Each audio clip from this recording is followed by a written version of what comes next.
Hello guys and welcome down to the CoasterGen show, and today we have a very, very special guest. We have Harry from CoasterBot. Hello dude, how you doing? Hello. Good, thank you. You? Yeah, I'm good, man. We're going to get into everything about CoasterBot in a little while, but we're going to do the news as well. And today we are joined by Sean from ParkSpill, Joe from Theme Park Insanity, Mikhile, and James. Say hi, James. Hi, James. There you go. And we're in. So hello everybody in the chat. First of all, Harry, thank you so much for coming on. It means a lot My to pleasure. us here, and yeah, it's an honor to have you on the podcast. It's really good. Thank you. No, I've been watching obviously the past few episodes, and it always seemed like you have a fun time, have a laugh, just talk roller coasters, and I thought, why not ask? That's what it's about. That's what it's about. Absolutely. 100%. So if you guys have questions for Harry or for any of us in the chat, make sure just throw them in there and we'll try and get to them when we can. But yeah, for now, we're just going to cover the news a little bit. We're just going to fly around the Zoom call and just get out some news. So who wants to go first on news? Anybody? What have you got? Mikhile can talk about Lightning Rod because he's done it. So Yes, you can. Fine, Yeah. What do you think about it being RMC'd? RMC and the RMC. How many times have you heard that joke since the news dropped? the best joke. I'm genuinely actually behind on it. I don't know what's happening with it. So that's forgivable. You've been at work. It's fine. You've been in fixing glasses all day. It's fine. Yeah. So like it came out in news. I can't remember who broke it, but at the very least, parts RMC of lightning of Lightning Rod's layout are supposed to be getting fitted with RMC's iBox track. For those who don't know, Lightning Rod is a RMC topper track, so it's like the actual track design is a hybrid mix up of I think it's, correct me if I'm wrong, 6 layers of wood with a thicker than usual steel plank on top of it. And got to get it right because CoasterBot's here. So I think right. it's actually 4. I don't want to be that guy. It's actually 4 with 6 screws from IKEA that you need to make sure you get in the flat pack. And if you don't, first of all, it just ruins everything. I gotta say, people think that I know a lot about roller coasters. I don't. Just generally, I don't. I make videos and I forget that they exist like the next day. I'm glad you're human then. Some things do stick. I'm pretty sure that normal wooden coasters are 6, but the metal bit on top replaces the final 2, so it's 4 and then 2. Yeah. I had a feeling it was something like that. I didn't know. I wasn't gonna say it like, but then... No, it's totally fine. But yeah, certain areas, I'm guessing high wear and tear, high force, high stress areas of the layout are getting replaced with iBox track just to make it. I assume to make the ride more reliable overall and just reduce the hilarious amount of downtime that it has had in its short life. I can't really comment on that too much because I mean when I rode it barely went down at all. You won the lottery when you rode it. Let's be honest. I walked into Dolly when you was like, "I got a winning ticket. I'm in." Like, it's open. It's working. Like, literally, I got unfathomably lucky in the grand scheme. Didn't you actually have to take a break at one point? You rode it that much. Yeah, literally. So of the 2 days that I was there, I rode it 10 times in total, and on the first day, it was super not dead, but not busy at all. Yeah. So within the space of like an hour and a half to 2 hours, we rode it like 4 or 5 times in a row. And at the end of of the last little, the last ride of the marathon session, I just looked at my friend Cody and I was like, "Yo, can we take a break?" The thing's just relentless from start to finish. It's a physically taxing ride. It is rewritable, but at the same time, it's like you can only do it so many times. Yeah. Before you like, let me just take a breather. So we'll come back, I promise. I was listening to the Drunk Riders podcast. I don't know if anyone else listens to it here. Yeah. But I know they did like a whole episode. But it is an interesting question for me. Like, is it going to be classed as a new cred? Because surely it will have a different feel to it. It's got to have, surely. I think me Does personally, it though? It's going to have a Would you different class feel. Wickerman as a new that's what I'm about to. cred, That's though, what if I'm it about. had Well, no, because you go in because like an iBox feels like I haven't done a topper track, but It I'm gonna also assume feels like steel. Does like, it also feel It like doesn't steel? feel like wood at all. Okay, well there we go. At least There is a bit of a that settles it. distinction. I have just seen, by the way, iBox is fully steel. Yeah. Upper track, 6 layers of track Is bed it of wood. 6? It's 6, and then I the was top right. track is Oh steel. no! I can send you an image of it if you want. CoasterGen Elves at it. Oh, it's 6. CoasterGen Elves. That's weird. Apologise. Got it wrong. QI got you in. I've got a fact check, Harry. Yeah, no, I just googled it. Yeah.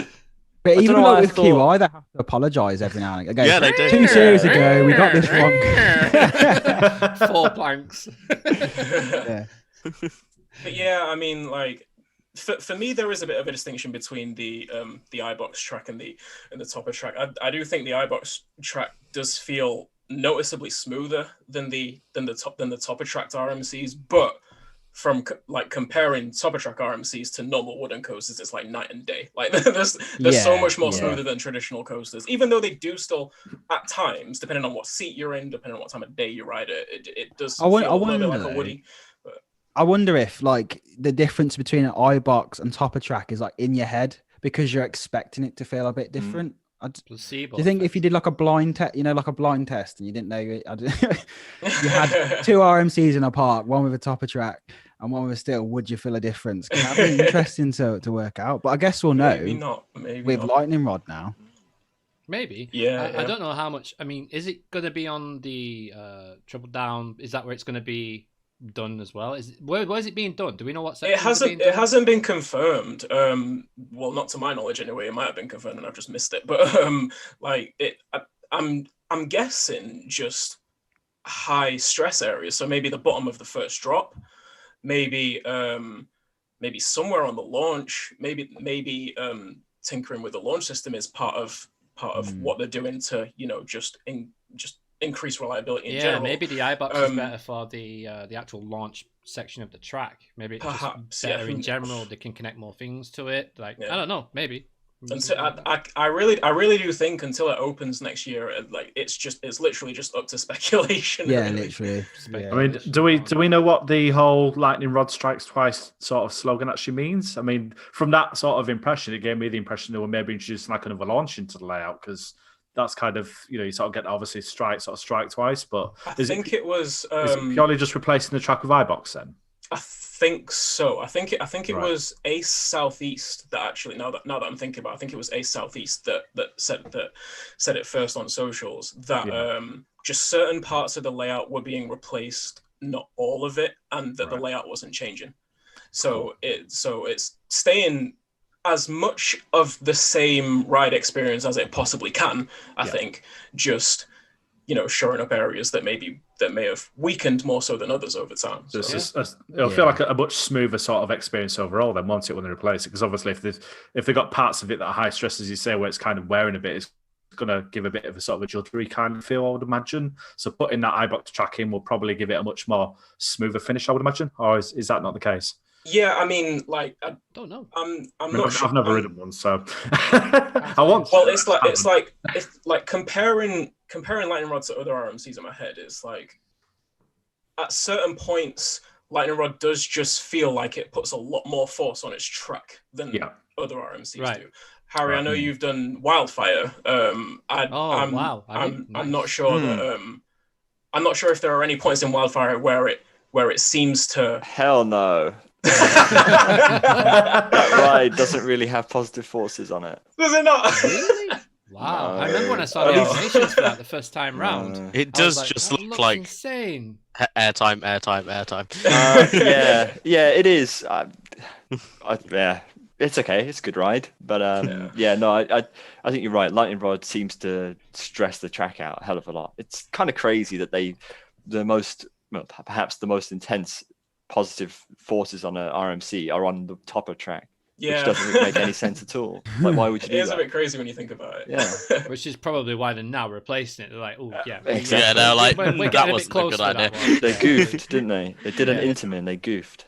Just as long as they do as much as they can to mask the iBox track, like paint it the same colors as the topper track. Oh like, yeah, I'm sure they will implement something, into something the like that. overall Then Yeah. presentation of it, definitely. keep Unlike it the big on one theme. where it's just and like it is bright Dollywood, red so they'll track keep it that on just goes Dollywood. That is so Red, noticeable, pink, though, isn't Dull it? and worn, Like, dull and worn, dull and worn. Oh, yeah, new. yeah. It literally feels like that as well. Like when you're on it. it does feel. I think it feels different. A lot of people are saying it feels no different, but I do. does It feel even different. sounds different. I, don't know I if it's felt in it my head. was worse. Is that Did you? bad? Yeah, Really? yeah, it was worse. You I must, guess you it's must just. be the only person in the world that's had a really good ride on Big One every time you go on it. Oh And no, then- no, hell no. Yeah, no, that ride is hit or miss like every time. Yeah. It's Yeah. very varied. So It is hit or miss, isn't it? Because I can Yeah. go on Yeah, it and be yeah. like, that was terrible, and then but most of the time, I don't know if I'm just lucky. I go on it and I love it, but I don't. yeah, it's one of them. yeah. Right, let's totally. move on. We talked about Lightning Round too long Yeah. now. Yeah. So what Yep. else have we got in the news then?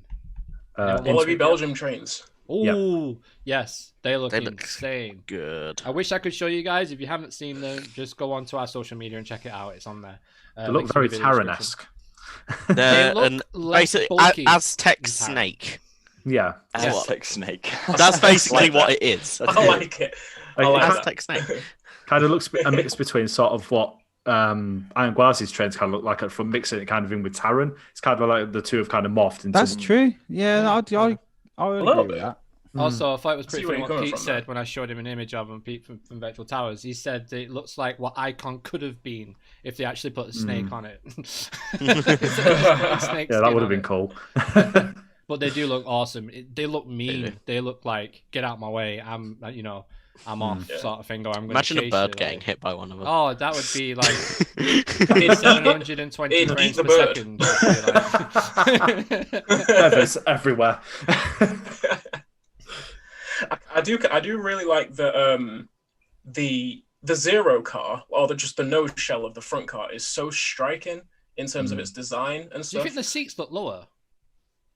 I thought that. I was wondering.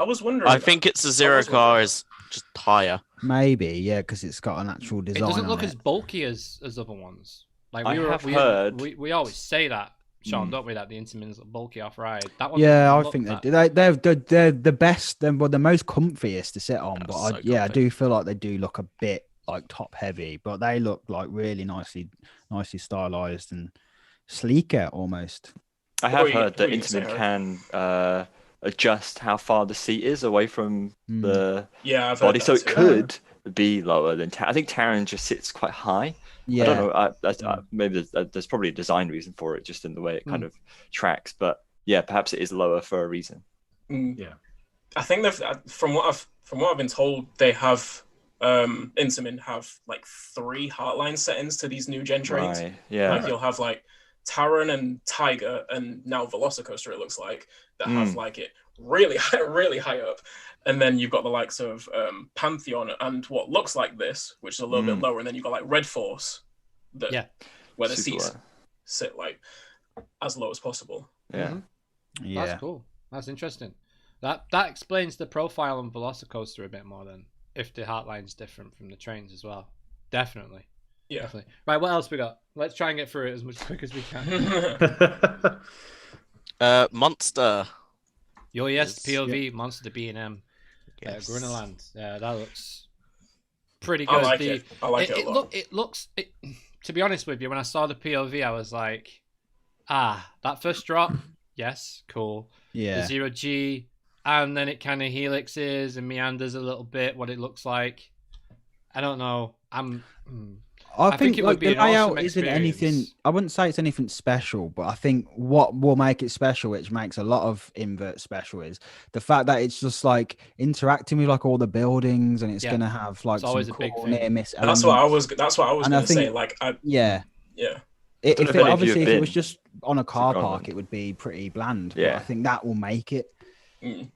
Yeah, I mean, I it's got think some mad support. Go on, Joe. Sorry, go on, mate. So I was going to say, I think to fit that amount of track into such a small space actually in itself is, an achievement for the park anyway, because when you think of where that coaster is actually going to be sitting around and the amount of interactions it's going to have, they've almost gone to a whole sort of Fantasia land level in the way they've kind of put it into the area.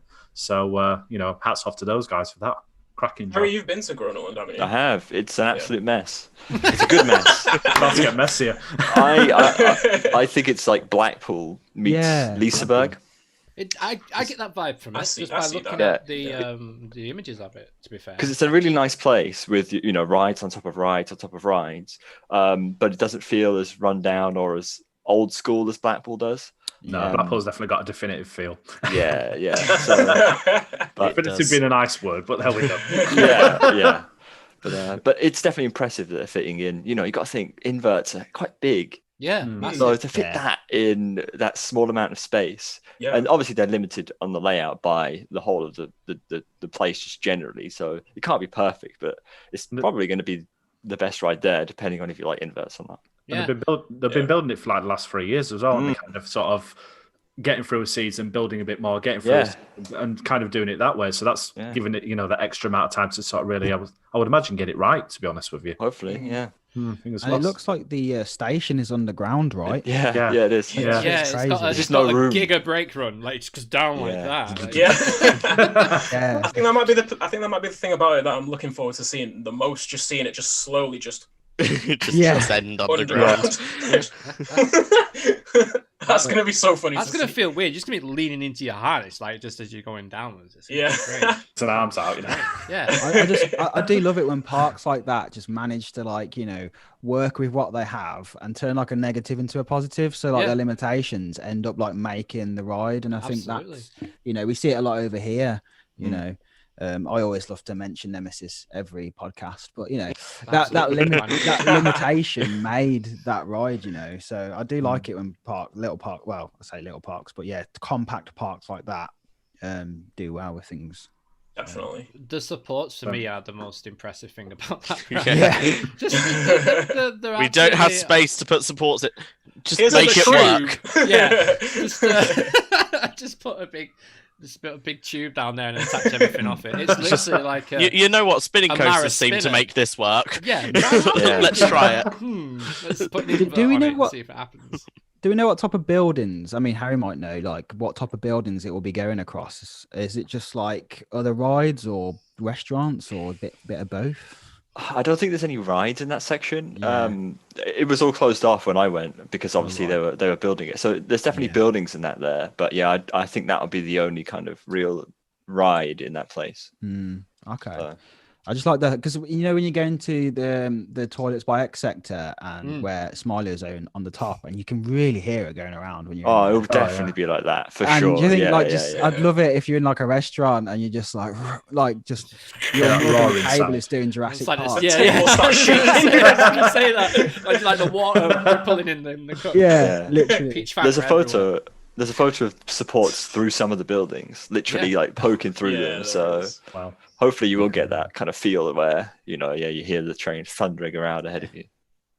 It'd be cool. Right, next. What's next? Sorry, I know I'm just like... Let's go through, Disney. Just Disney. Disney. Just Disney being point. Disney. Yeah. The Star Wars hotels, we touched on that. The rooms look pretty cool. Like, as a big fan of the franchise, it looks awesome. But obviously it's going to be right. It's going to be when they're investing. We've seen what they've invested in the past. It's no different. It's just going to be a fantastic experience for big fans of the franchise, and it's going to be something that the experience is only supposed to be 2 nights long. Well, that's like the limit. You only get 2 nights there, and you get kicked out. Probably for the demand, man. Like if they open something like that, you have to get boarding passes to go on a ride. Like, I mean, it's like you have to be in an airport 2 hours before you fly just to go, just to go on somewhere. It's crazy. The thing is, with like, Galaxy's Edge, if you're a massive fan, you could easily like spend like, a good 3 days just living in that place. Like, it's so good. Like, it's so well done. And it's, there's not like loads of rides in there, of course, but it's just like, even like the places to eat there is probably the best food I've ever had in Disney. Some of the restaurants. Really? Yeah, like That good? yeah, Wow. really, really good. Like you can Wow. get like actual like like food, like salad and like nice, not just like burgers, pretzels and things. You can get like, I know there's a lot of places on Park you can do that, especially in Epcot, but it's so different to anywhere else, like in like Disney, which really surprised me when I went. So it's going to be awesome, I think. I think I'll probably like spend so much time just like you said, like going to eat at the Ogre's Cantina restaurant or wherever, or like get drinks there, or just go into like there's that marketplace area, isn't there, where there's loads of different stores and stuff like that. Oh, is it Blue Milk? Is it called Blue Milk or something? Blue Milk, that yeah. they sell there? That looks really cool. It's man. really It nice. It I looks like awesome, it. Not man. everyone likes it, but I liked it. See, What does it I'm taste just like? hearing blue milk and thinking of just the blue top milk. Whole milk, yeah. It's All They skim. just, they just Yeah, sell it's whole milk. with Oh, diet. milk. It could I want to be. try it. It could It's, be. it's intriguing. What do you think? I've Harry? heard What do it's you think about the whole hotel thing? Disney is something that I zone in and out of like very often. I don't really look into things unless I'm gonna I haven't been to Disney World since I was a kid, so I don't really have an interest in it because I don't see myself going. But as soon as I do see myself going, I'll be just You'll research up researching on it. Yeah. I find I'm like that as well. Like we were supposed to be going next year, and I was like watching Tim Tracker and all that, like, just trying to catch up on what's going on there. And then we found out we couldn't go, and then I was like, not bothered anymore. Don't care. This is it. I keep up to date with like roller coaster stuff because obviously that's kind of the main interest of mine. But then, everything else is a bit kind of like, I see it, but I don't look too much into it. Yeah. So speaking of the coasters, then, how about we segue into Cosmic Rewind? Yeah. Nice. Smooth. Segway. Very smooth. Go on then. Yeah. So You can't just do a segue and then stop. Pictures have been leaked. Yeah. I don't know if been leaked, but they've been shown of just I think like probably like a portion of the track inside the show building. Chunky, right? I think it looks brilliant. Like honestly, I like spinny coasters anyway, and the fact that this is a very different version of that. I'm very hyped for this. Yeah. Apparently it's supposed to have a backwards launch into the main section. From what I've heard, there are supposed to be a lot of different, maybe semi-new, semi-not new, like a lot of innovative kind of effects going into the whole ride experience to tell the story and stuff like that. So I still think it's a weird. I still think Epcot is a weird place to have this because I just never thought we'd see like a coaster like this at Epcot, like to this scale. I know it's obviously inside a building, so it will work fine. But it's crazy. But I think Epcot. Yeah, I think Epcot's needed something like this though because it's never really. It's always been one of them places. If I was going to Florida, I'd be like, Epcot's the last place I'm going to go. There's so much to do. But with this now, I'm kind of thinking... You think that, but it's actually really good break. Yeah, it's I bet like it a nice is. break I bet it away is. And I bet it'd be one of them Yeah. parks you'd walk away from at the end of your visit and go, oh, I wish I'd been there earlier. Like, I wish I'd spent more time coming here just to experience it. But this is now going to be like, right, Epcot, that's the new attraction. Got to go, you know? It's going to pull people through the gate. They're really smart with doing it. It's a weird one because, like, well, first of all, I've only been to Magic Kingdom at Walt Disney World, but Epcot seems like the most interesting one to me, especially with all the info that's come out about, like, you know, the quote-unquote transformation that it's going through over the next however many years it's going to take. Do you think the technology's caught up with the idea of Epcot in general? And that's because the idea of Epcot is to have like people living there. So that's what I mean. The whole idea of Epcot was City of the Future. Yeah, that was what they were building. And now for. they can do things that. Well, no, I think more when it first opened, it was about like about technology and the future, and I think it's lost its way because like all that sort of stuff is like 20 years behind. Like, you just can't keep up with it, can you? That's the thing. It's impossible. It's almost kind of stupid to try and build a futuristic theme park when everything moves forward so quickly. Yeah. And then you look at what you predicted, and it's completely and different. it's just it's just like, oh, we'll have holograms now. Kind of left behind. Yeah, exactly. Flying cars. No. Hey, James, like that hologram, the hologram Oh, no, inside yeah. Rise of Resistance is pretty good. I know it's not, Yeah, hologram. hologram. It's not what Kylo we Ren. originally thought. It's like it's the same thing could be said about, I suppose, the Tomorrowland areas in all of the, the Magic Kingdom parks. They hold the charm, though, don't they? They have a charm to it. Yeah, I I kind of feel like it. I mean, I don't know, but I'd say the worst place in Magic Kingdom is Tomorrowland. It feels a bit like, I don't know, especially with like the what's it? Is it the Speedway with like from Tomorrowland what I've Speedway. seen, diesel cars? So like, it I'm just talking from stinks of someone who's diesel, never man. been. So like, it kind of Yeah. looks like that area has a charm with what I see online, the way people Yeah. relate to it. But then at the end of the day as well, they're sat on that Speedway thing and they're like, oh, this thing's falling apart. Like this, But then if they ripped it out and put something else new there, they'd be like, no. Like, it feels like it's one of them. It's a bit all over the place. It's Yeah. like you've got these quite classic Legit, rides, which are, like the People Movers. I really like that. I think it's a cool little breakaway from things, and other. But then you've got like Buzz Lightyear's ride, and that's just a bit random. And then like the other thing, you've got like they've got a whole building to go meet Stitch. And then so it's all just a bit, it's gone so far Stitch away in the from what it's Tomorrowland meant to be, that this does need an overhaul. Don't try and figure it out, Mikhile. It won't.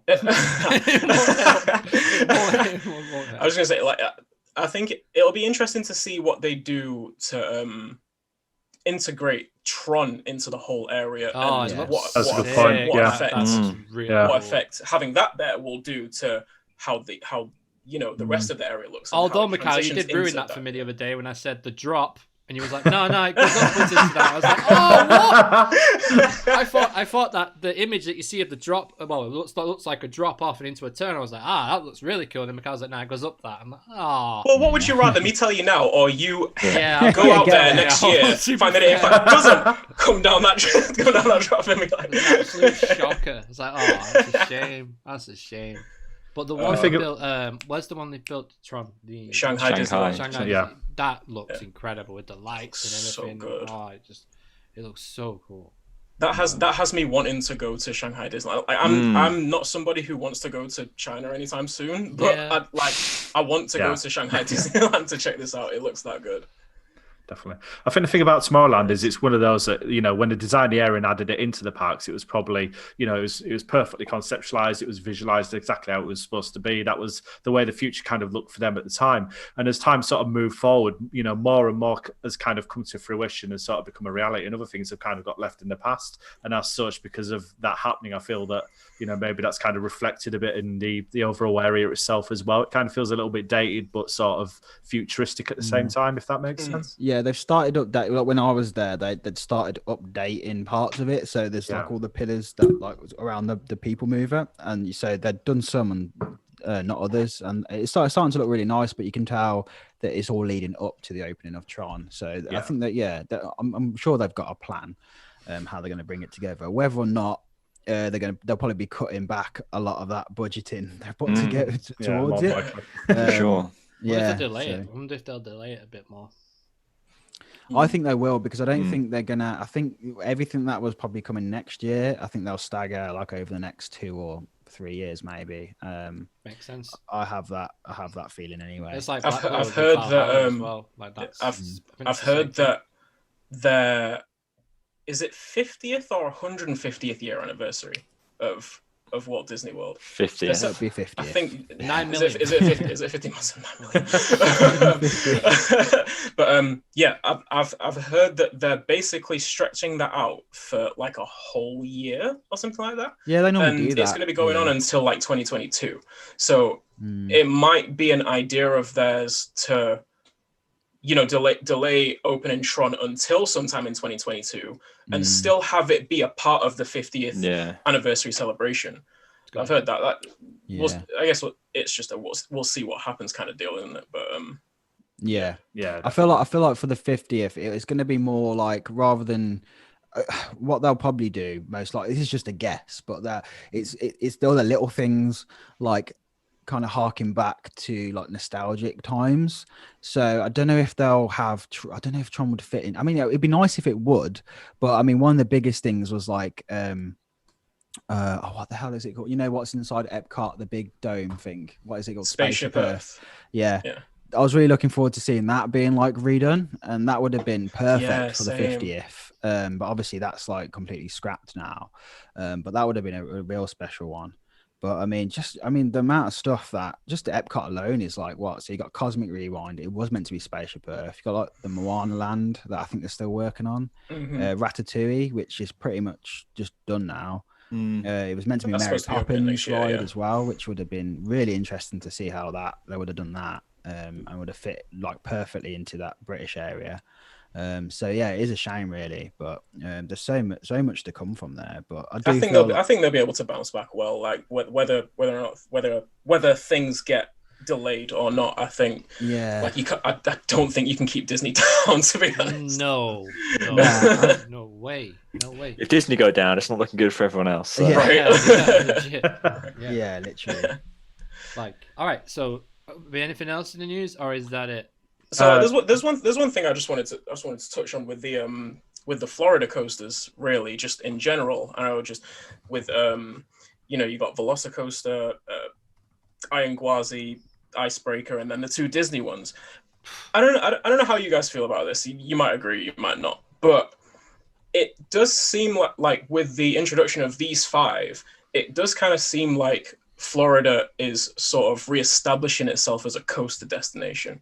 Definitely feels that way, yeah. Yeah, 100%. Because like if you think back to like the 90s and early 2000s, you had like a wave of B&Ms opening up everywhere, everywhere, all over Orlando. You had the likes of the Hulk, Dueling Dragons, Kraken, Montu, Kumba, and then later on you got Manta and Shikra and stuff like that.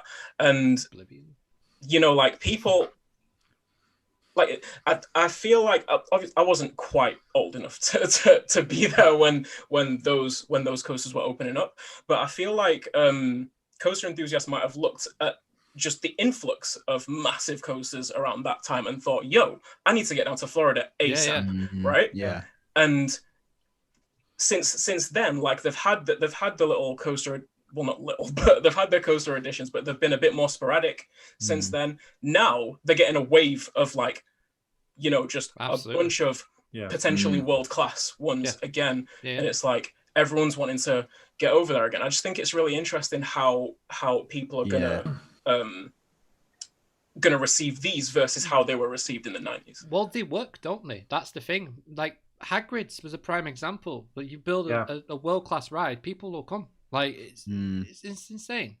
I'm now looking at actively going to Florida for these reasons that you are saying. So yes, I absolutely agree with you. Gwazi, Velocicoaster, even Icebreaker looks pretty cool. Like it's an addition. I obviously want to get out there to ride Mako as well. So, but it's like I just want to get out there and just experience that, but properly, not pandemic experience. I want to experience it properly.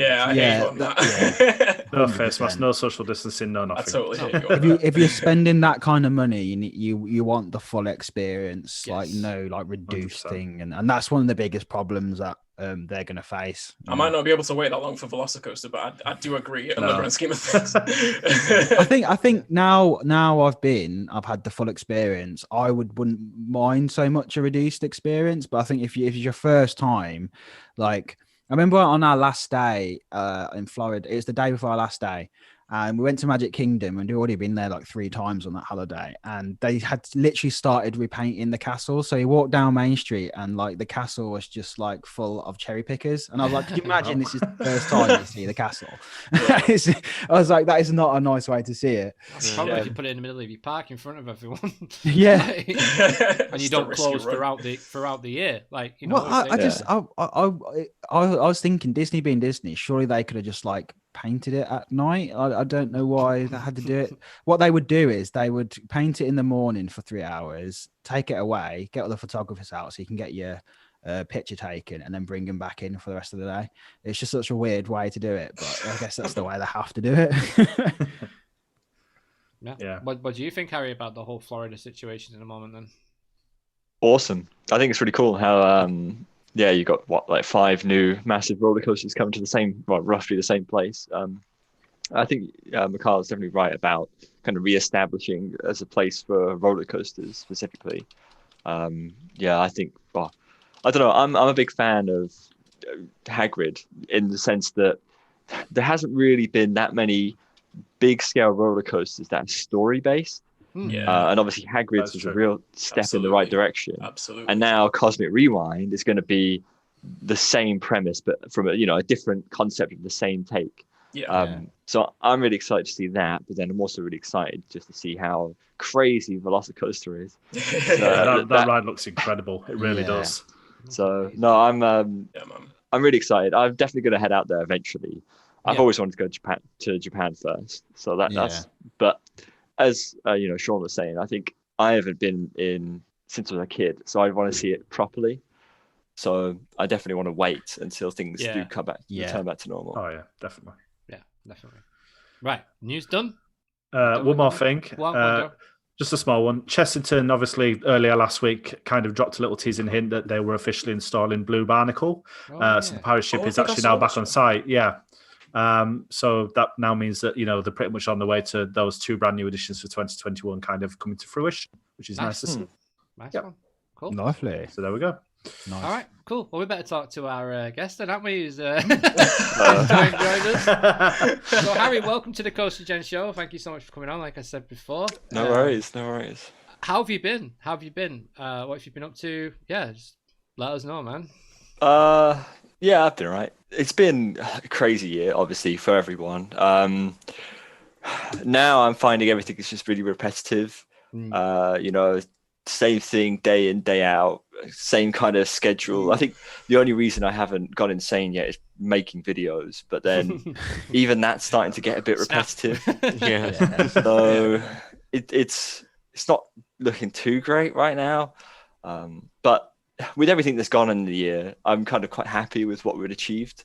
We had that charity live stream back in May. I was going to bring that up. Like, thank you so much for doing that. That was a really cool opportunity for fellow enthusiasts to help contribute to the NHS. It was really cool to do that. Yeah, it's my pleasure. It was, I wouldn't have expected to do something like that at the start of the year, but it just kind of made sense. It felt a natural thing to do. We were going to do it earlier, but then, planning that kind of live stream takes a hell of a long time. Things still went wrong. So, but yeah, that was really, really great. And I've been... at the start of each year currently I'm trying to progress myself and the channel, so I choose something that I want to look towards. So this year I chose collaboration, and it probably wasn't the best one in hindsight with everything that's going on, right? Because I was hoping to be able to be with people at parks and make videos alongside them, but we still managed to collaborate with different people.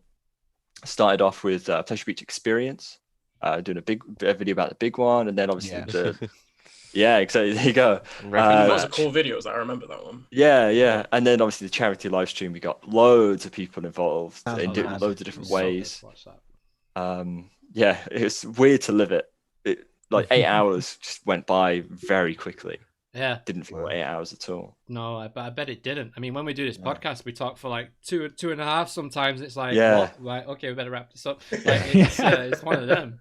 But, it was just so busy because you're getting new people in like every half an hour, 45 minutes. So it feels like you've only just started, and then the next person's on. So it's just constantly developing. It was like running a TV show, like running a TV channel. Like it literally felt like it was like a TV channel, just constantly going, "What's next? What's next? Yeah. Money's going up. Money's going up. Money's going up. Like it was mad watching the donations roll in. I never would have guessed. I think we raised 2.3 grand. 2.3 grand. Wow. And something like that. Never would have guessed that we would do that. It is crazy. Like everyone was so generous. Well done everyone as well. Massively. It was definitely a group effort. So that was awesome. And then we did the Community Canyon, that Planet Coaster collaborative series. So that was a really cool thing to do. Obviously I don't really game that much, but That was something fun to do. And then obviously recently, Screwy Loops. We did that video about record-breaking roller coasters, which it was I really cool. absolutely adored doing. It was very fun, very fun process with Chris. So always have a laugh. Yeah, absolutely. He's a great guy, Chris. Really He great is. guy. Yeah, totally. So yeah, we've just been kind of messing around, doing random stuff, and trying to keep it a bit, mixed with everything going on, trying to make the most out of what we've got going. Obviously, normally we go into parks, and vlogging. Vlogging is something that I really don't know how I feel about. Like, I hate recording myself. I'm not very confident. I don't like it, but then I really enjoy editing it because it's very different from the stuff that I normally do, and I find it to be kind of a bit more creative. So I was hoping this year, this year we're gonna really nail those vlogs, man. And then went to 2 theme parks. Well, 3 if you include Pleasure Beach opening weekend. So that looked interesting weekend. Oh god, that was weird. It's a weird place. Like, it's a shame that this year's probably going to be a bit different. But I definitely recommend it when things do return back to normal. Absolutely. Opening weekend is the place to go to see everyone. I've always wanted to do it, but I've always been like, I want to do it, but then I'm like, oh god, that's so many people. Like, where do I even start if I walked into Velvet Coaster? Just like, it's an experience. It's an absolute experience. It just kind of happens. You just gotta let it happen. Yeah.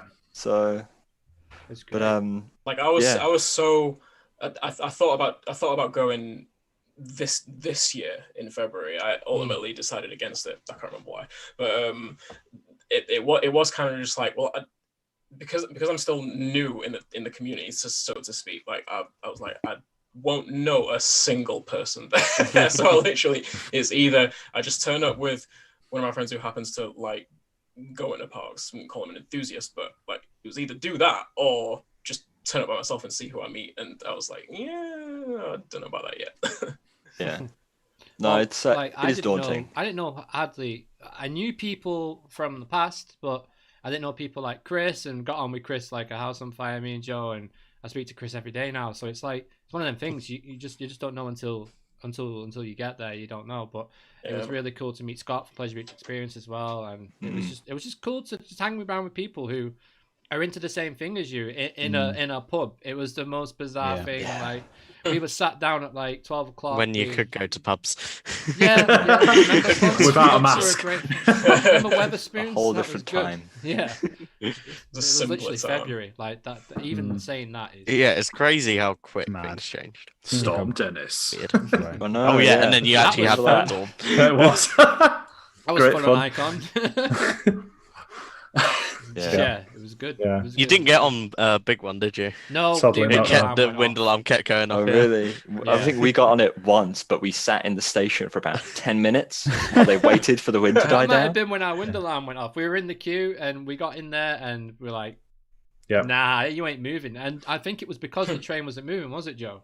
It wasn't. It was So sat that stationary now. It might have been us. Yeah, it might be on that. So how cool would that be? Yeah, so we just walked off and just did like. That's fair enough, Revolution. honestly. Is the ride up just looking out the window and being like, okay, ready? It's And then hovers his hand over the e-stop, looking Yeah, at it it's again. like- He's not even watching any meter. He's not even watching any meter. He's just watching to see how much the trees are moving and stuff. Either that or he's waiting for BBC Cracks weather to swaying, come on yeah. his TV. Like, Yeah. it's the weather Yeah, every 10 probably. minutes. Storm winds. I like moderate. Go! Yeah, but also, Harry, you've been doing Vault Coaster, which is really cool. You want to tell people about that who may not know about that and how they get involved with it? So for the past few years, we've been doing roller coaster polls. So, I mean, there's quite a few famous ones out there. The old one being Mitch Hawker's poll, and even got the Golden Ticket Awards. We wanted to create our own poll, one, just for the hell of it, because it's kind of a fun thing to do. And we started off small, and now over the years, it's kind of scaled up. So now we're polling all of the world's roller coasters. But this year, we wanted to focus on making it really easy and making it as easy as possible for everyone to vote, because a lot of the times isn't very easy, so you don't get a lot of people voting. So then it becomes really kind of warped, where it's, you know, only these people who have ridden loads of roller coasters voting, or only these people in a certain region voting. And yeah, we really wanted to make it as inclusive as possible. So we created Vote Coasters and created this website that allowed you to kind of just drag and drop roller coasters in your list so that you can rank them with ease. And then what we do, easy. The UI on it's fantastic. Yeah, a great job. yeah, it really is.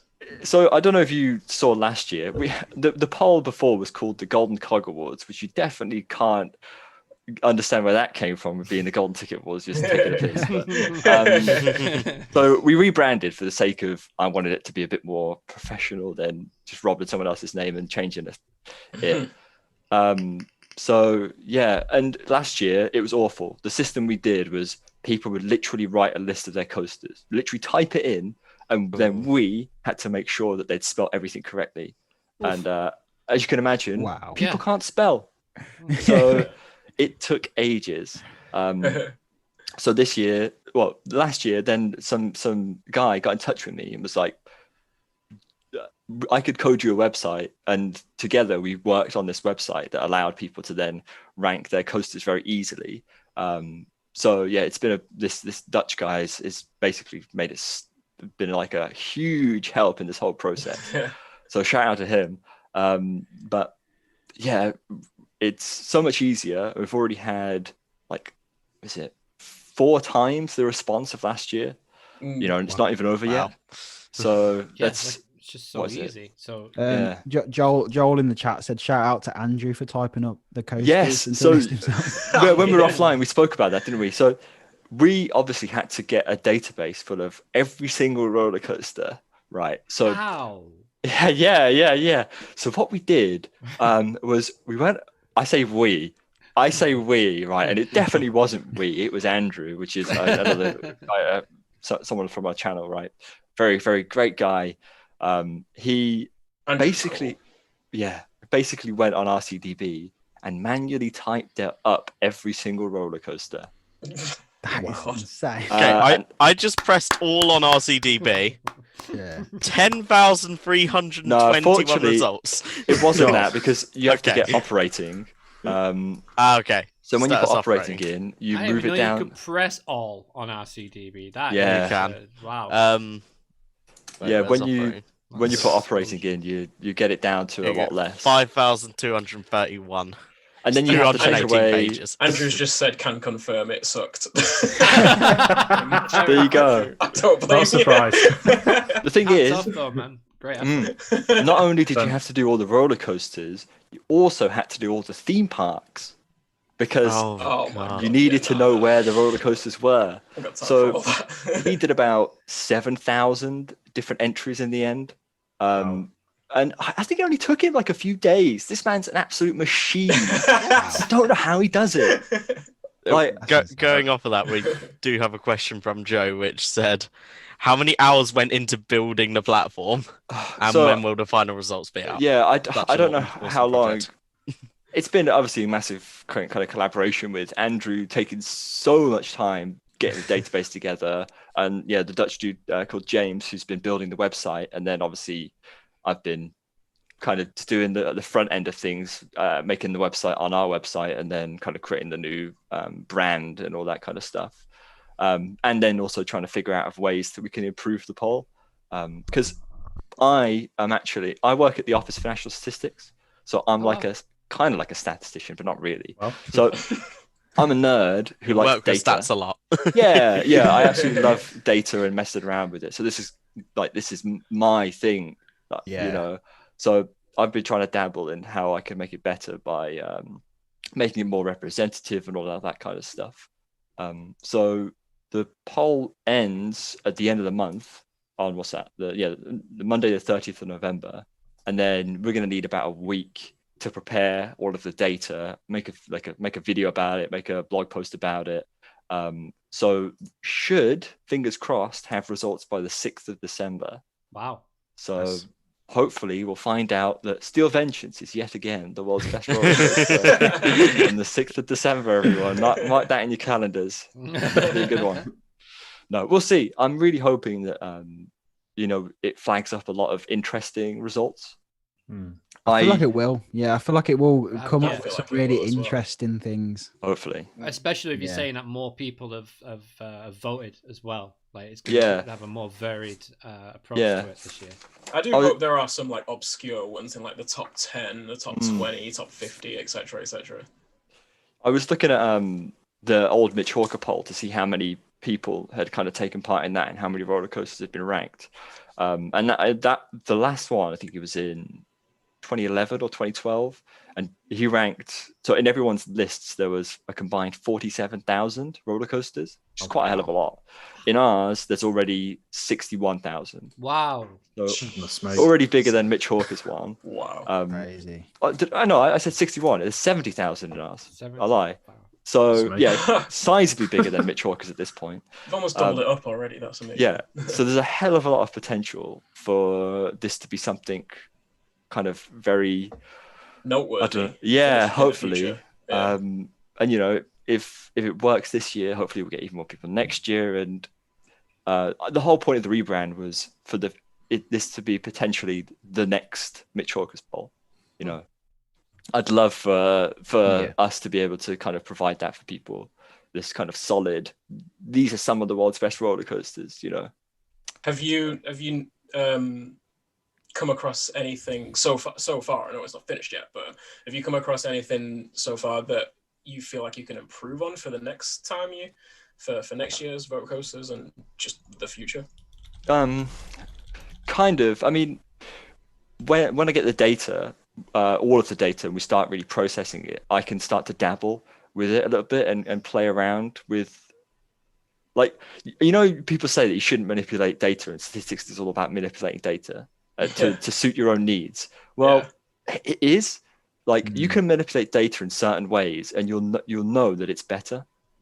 So I'm going to play around with this data until I feel like it's as good as it can be. Right. And obviously, then in the time it takes until we do it next year, I can continue to play around with this data and figure out, well, we could have really done with more people from this region. So then I might, talk to other content creators in that region to try and help share the poll, which I've been doing with people in America, like El Toro Orion has shared the poll. Wicked. Yeah. Nice. So I like his channel. So yeah, he's a great guy. His channel's great. Yeah. So stuff like that. And yeah, I think once we get the data this year, we can really have a deep dive look into what we were missing for next year. So who knows yet? Sounds really interesting. Sounds really good cool. though. Yeah. Yeah. It's really cool. I think to think of, we started, the very first poll was finding the UK's best roller coaster, and we started out with 21 roller coasters that you could vote on, or 22. Now we're up to 3,500. So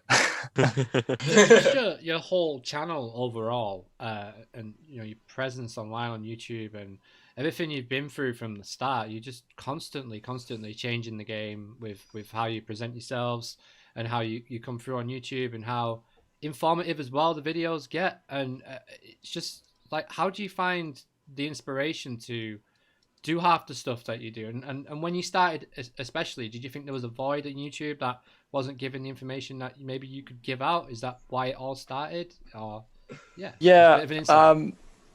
so I mean, when I started on YouTube 5.5 years ago, so like mid 2015, and I found in mid 2015, like, not to be rude here to everyone who was in mid 2015, but roller coaster or theme park content creators weren't very good at making well kind of edited and just quality content. It was a bit kind of slapdash, and it was, but people like that kind of stuff, but I didn't really vibe with that kind of stuff. So that was very much one of the things I wanted to make content that I was happy with. Looking back at it now, my content was crap.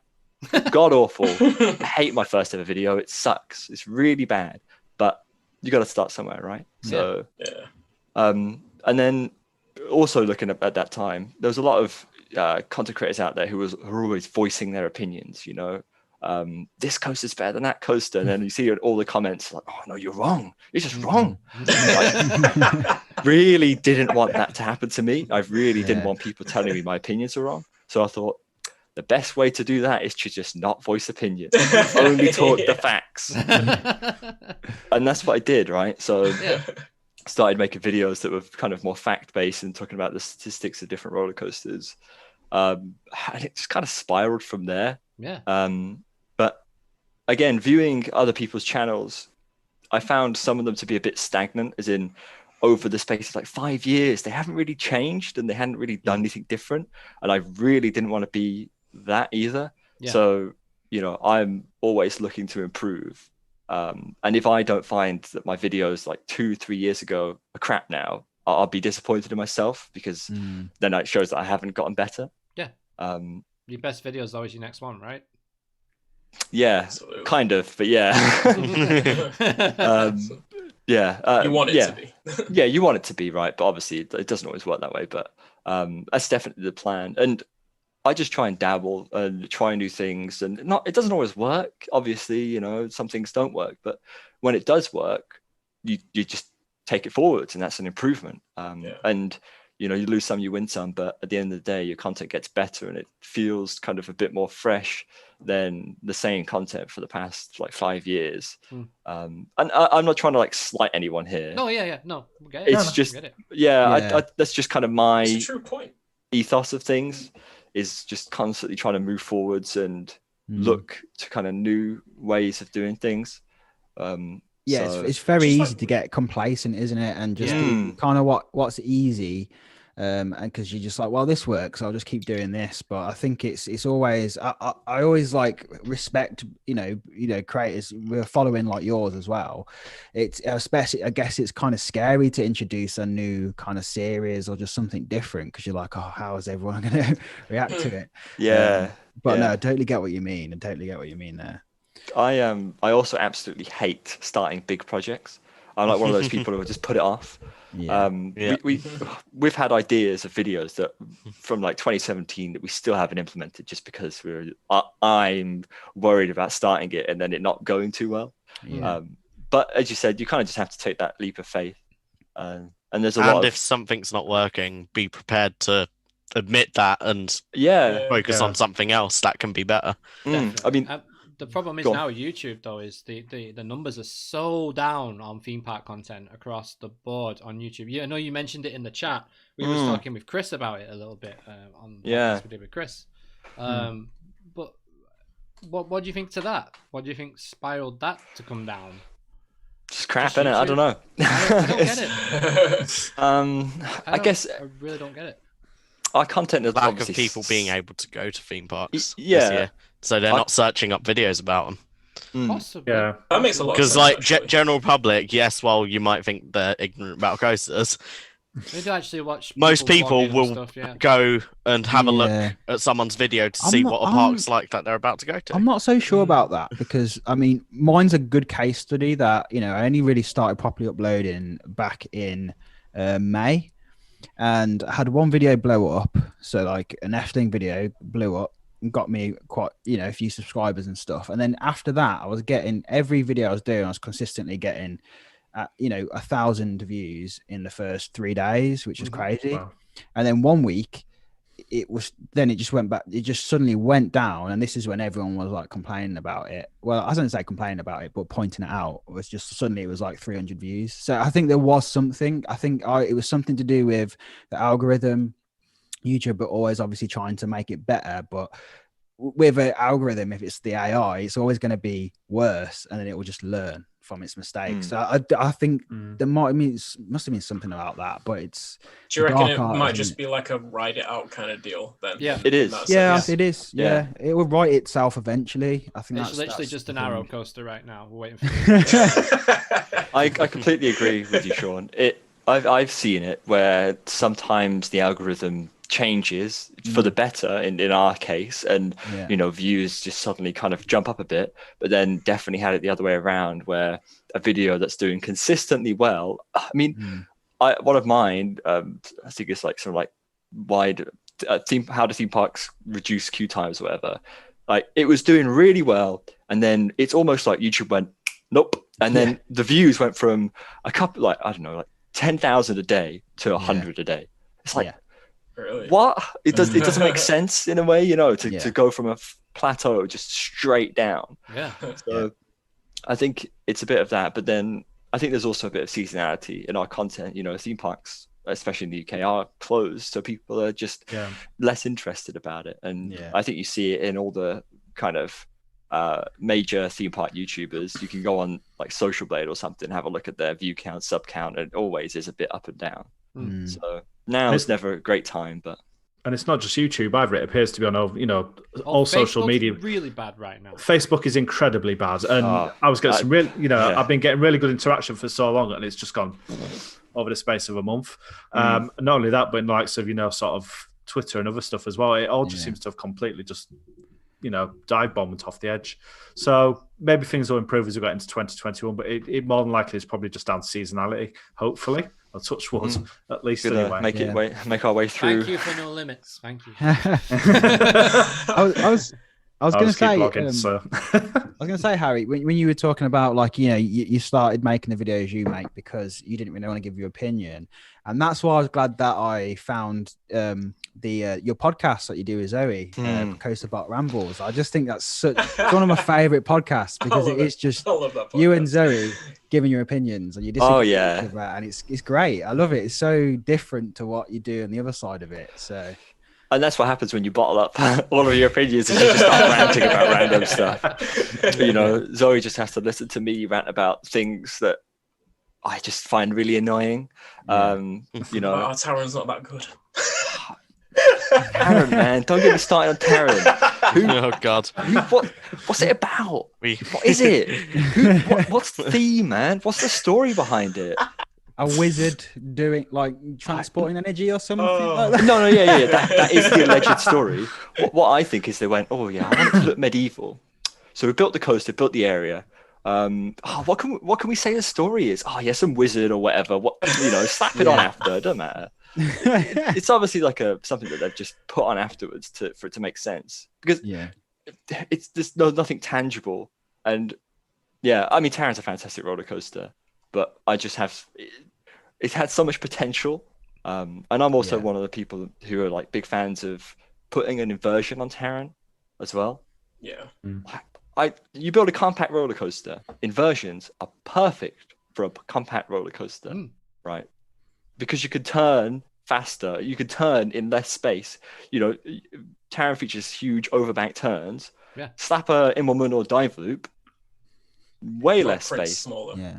Exactly. And we see it on the Smiler as a prime example, and even Velocicoaster uses inversions to maintain a compact footprint. So especially in that first half. Exactly. Slap inversions on Taron would have been better. I don't want to hear what other people say. It would have been better. I agree. I think people saying it doesn't need one. They're wrong. The reason I like Taron so much is when I come off it, I don't necessarily think, they didn't have any inversions. So I'm like, it's such a good coaster for not having inversions. Yes, but like you say, it definitely would have improved it. You can't say what would happen if you put an inversion on Rita. Neck equals snapped. But then you've also, you've got Cheetah Hunt at Busch Gardens that, in my opinion, I don't even think it does need that inversion. It's got that barrel roll. It doesn't need it at all. Winterman needs to take that barrel roll off of Cheetah Hunt and put it on Taron. Exactly, they do. Cheetah Hunt's one of them that I watching it be constructed on the internet and just seeing videos of it and stuff. The start to that ride is crazy. You just go up into this little helix and then just drop straight down. Figure about it down. It looks so good. Like it just looks. It's such an impactful coaster. Like that's one of them. When I get over there, finally, I'll be like, yes, I'm riding Cheetah Hunt, and I'll probably come off it like, damn it, that was Cheetah Hunt. But we'll see. We'll see. It starts so well. Like it starts so interesting and so well, and then like apart from like the odd. The S bends through the rocks, like on the other side of the. I really like that on Icon, so I'm looking forward to that. Yeah, like apart from that, and some cool interaction here and there, it just dies. It dies. It dies out quite a bit. It's fun. It's fun. I like Cheetah Hunt. It's fun, but I'm so sorry when anyone ever mentions like Cheetah Hunt or anything to do with Busch Gardens, because last time when I was there in March, I was like.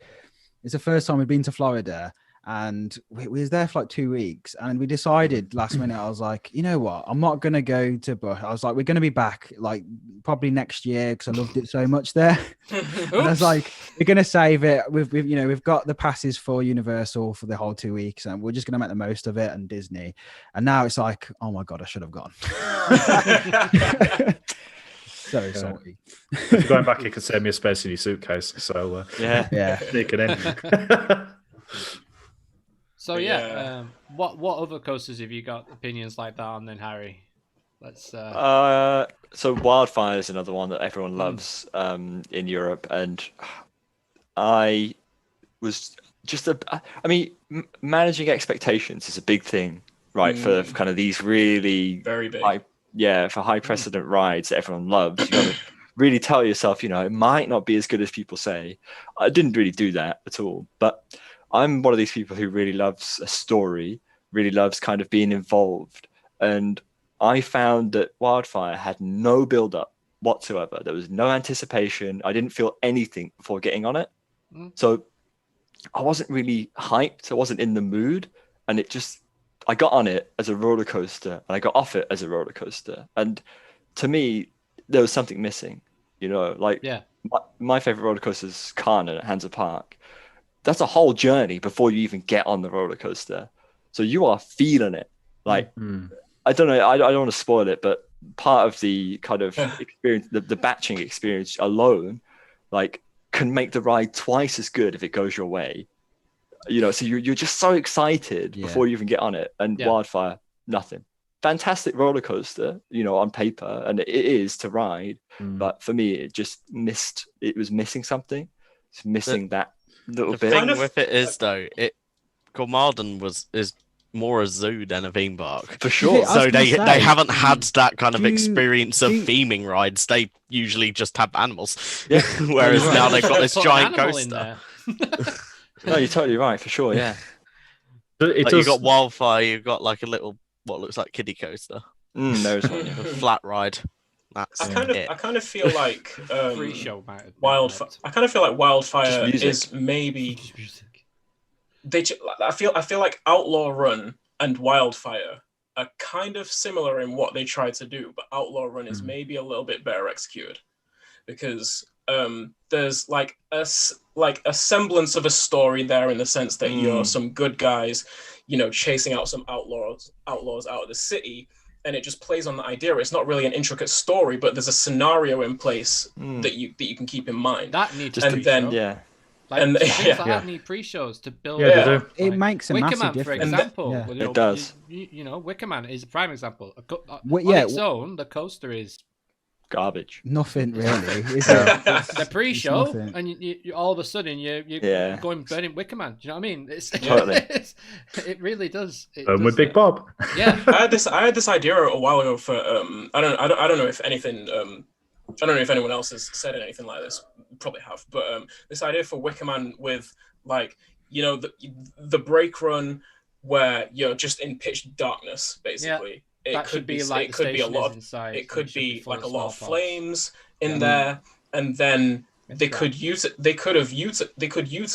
I don't know how feasible this would be, but they could utilize a separate unload station that you can't see from where you're when the hello.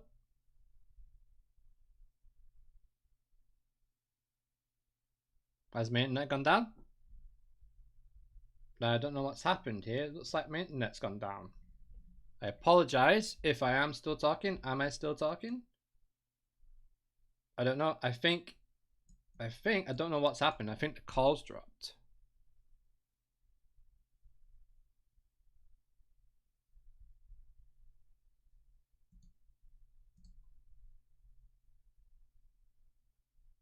Like that, have it. Oh. It's very good. What happened there?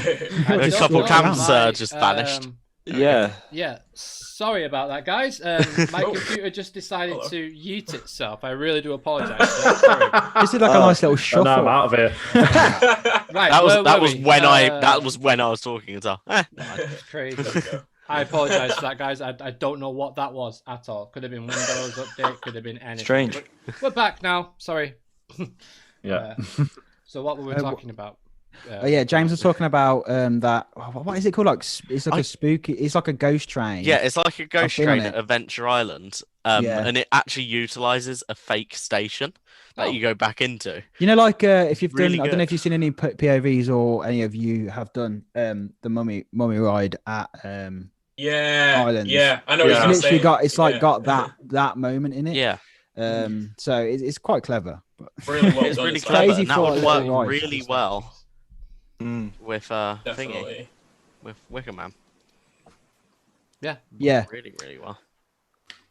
So where is? I'm trying to find it now. yeah, so cool. I think that one on Revenge of the Mummy is just done so well. Like I've done that ride so many times, and it still gets me. It's so good. It's so old. Still like so good. Like I don't understand it. It's definitely one of my favorites at Universal Orlando. Oh, like the coaster itself, in the grand scheme of things, isn't anything, Over the hill. mind blowing or well beaten or anything like that. But it's just such a fun experience because of everything else and the little creative. Well, it's a ideas.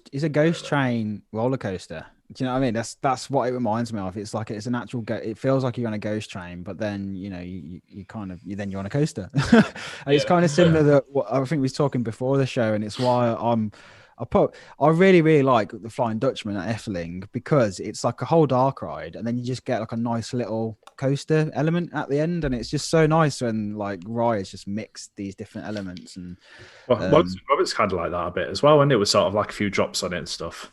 It's not massively intense, but you do kind of sort of drop at some speed, don't you? So yeah, it's an element to it. Definitely. It's I just like it when they mix some elements, and I think that's why like Rise of Resistance is so highly praised, because I don't want to give away any spoilers, but they do mix different ride elements in with each other, and it just I would never want to give away like the one of the, because I asked you guys before, I was like, do you want me to give you something away? And you said no. So, but there's one element in there that it changes how trackless dark ride systems could be developed going in the future. I think and how they could move around. And I just think that's so exciting. But yeah. It's interesting the concept of combining multiple rides together. I've heard I don't know how true this is, and there are some similarities, but Disney went to have a look at Darren Brown's Ghost Train for Rise of the Resistance, because if you think about it, Rise of Resistance is a concept where you go on multiple stages of the journey, just like Darren Brown's Ghost Train. So it's an interesting concept, and I think I'd definitely like more rides to kind of do that, where there's layers to the experience, and you kind of have different experiences within one ride for sure. Makes sense. It makes complete sense. And I mean, like when I did Rise, obviously it was like the virtual queuing, the queuing lottery ticket system, which was crazy. So there wasn't much of a queue. There was still.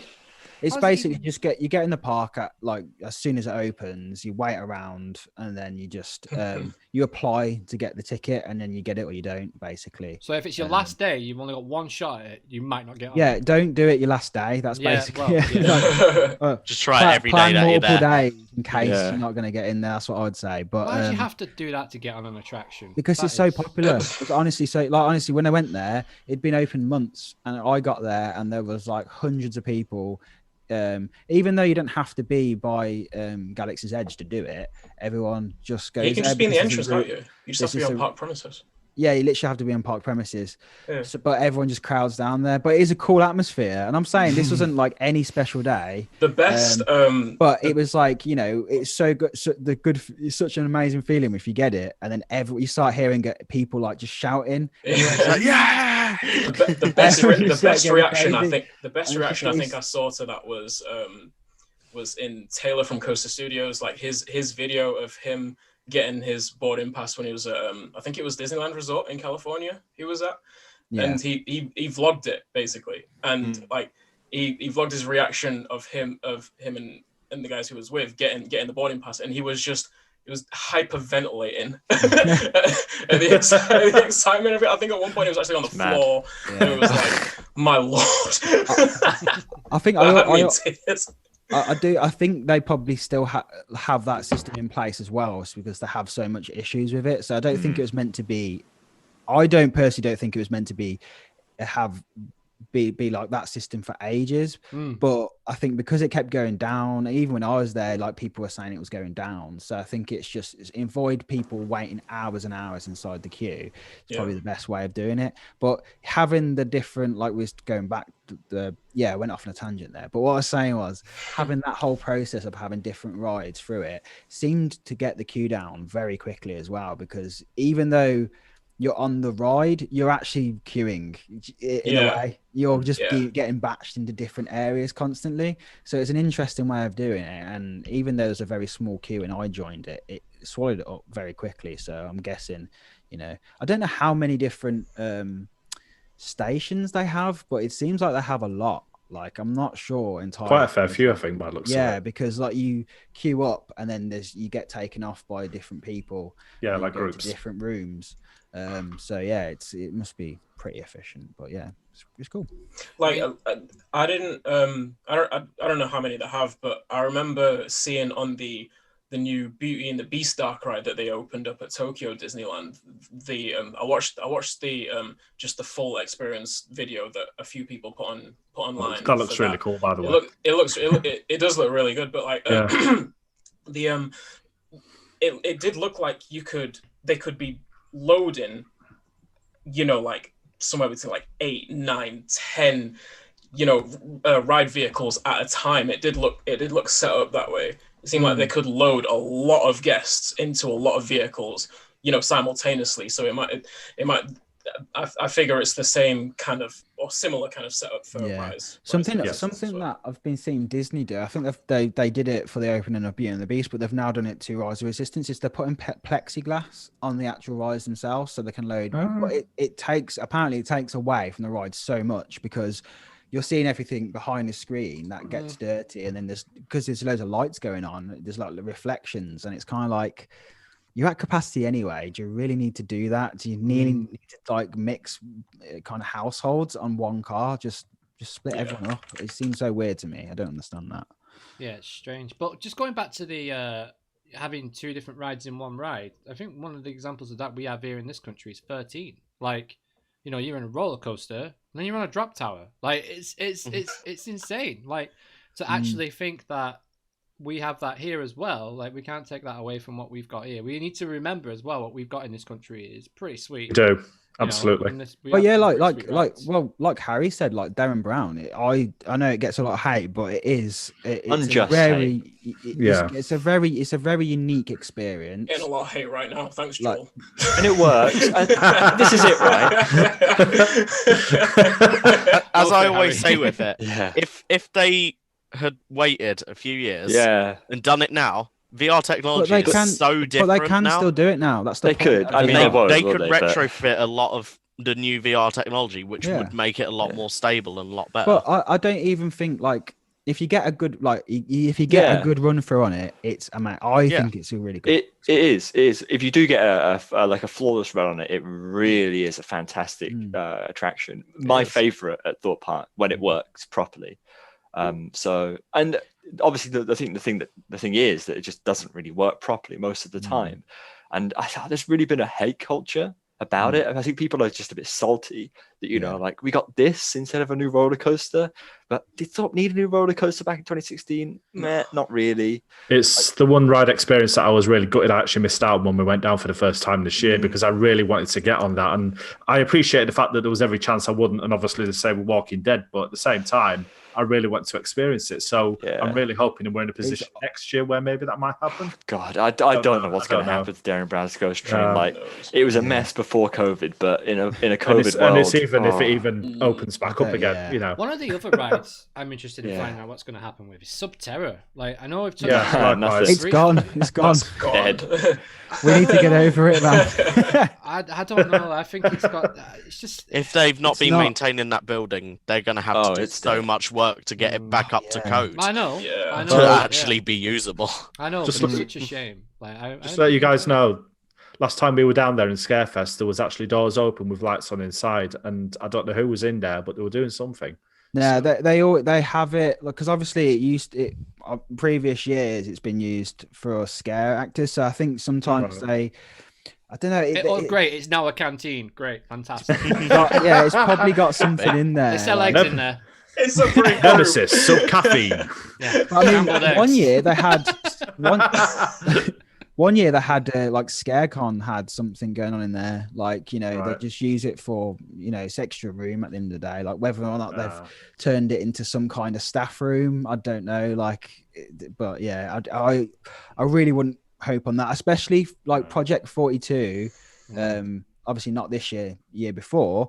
I mean, they had like literally like built floors over the whole place. So yeah, it seems like it's really never coming back, unfortunately. And again, I think that was another one of them rides, a bit like Darren, where it was probably too overhyped. But I really enjoyed it when I did it. I loved it. It was so good. I liked it. It wasn't like, I mean, I wouldn't say it was like. I didn't like being prodded though. That was, the back. Wasn't that like the main thing needed, it did? I feel. But the drop was cool, and the evacuation process of the arena. Yeah, because I did it twice. I did it before they had actors, and when so did I.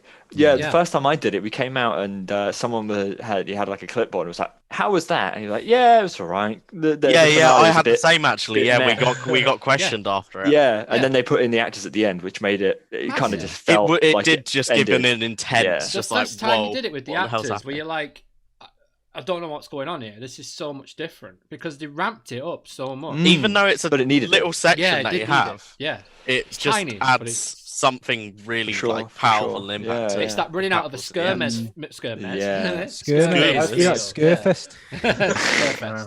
The only West coming out of you there. That's the thing.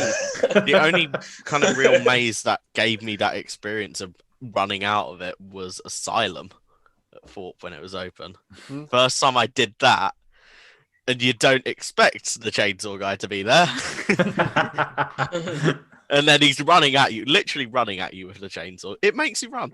It's a shame they did get rid of it though, because they needed something like that inside like Forbidden Valley. Like for sure. It was just such a good.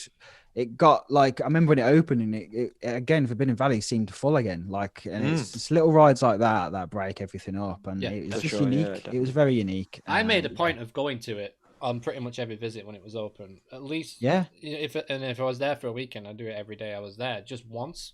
But then once you're there, you've got Air and Nemesis at the time. You've got, and that makes you stay in that area, makes you go to Costa, makes you go to like the burger shop, donuts or something, and that's how they pull people in to them. I feel like British enthusiasts, like we can be very negative. Like when you compare us to, sometimes it is justified. Don't get me wrong, but I think it's like I remember everyone hating. Like I can't remember anyone saying a good thing about Subterra. There's some people saying it. I really liked it, but most people are like, no, you're wrong. And as soon as it closed, it was like, we miss it. And it's just like, all you did was slate it when it was open. What do you mean you miss it? I come slow and boring, guys. Slow and boring, It's just like I hate this, I hate this, I hate this. Company gets rid of something. Oh. I feel like now, it's the same, just because you can't have it, now you want it. Yeah. I feel like it's the same with Darren Brown. It's like most people slate it, and then they're like, well, Darren Brown's not open. What's it? I'm like, okay, well. Just going back to what you were saying about obviously, it kind of pulling people to the area. I think that's why there's more chance of them building whatever they're going to build in terms of their next major investment down end of the park than there actually is up where Dark Forest is, because I think the park are realizing that area is getting exceedingly quiet. And I feel that, utilising that Galactica car park would definitely not only create a brand new area for expansion, but it was also pull the crowds back down to that area of the park. So I think there's more, exactly. It's low. And there's a lot more room to build up as well. So you have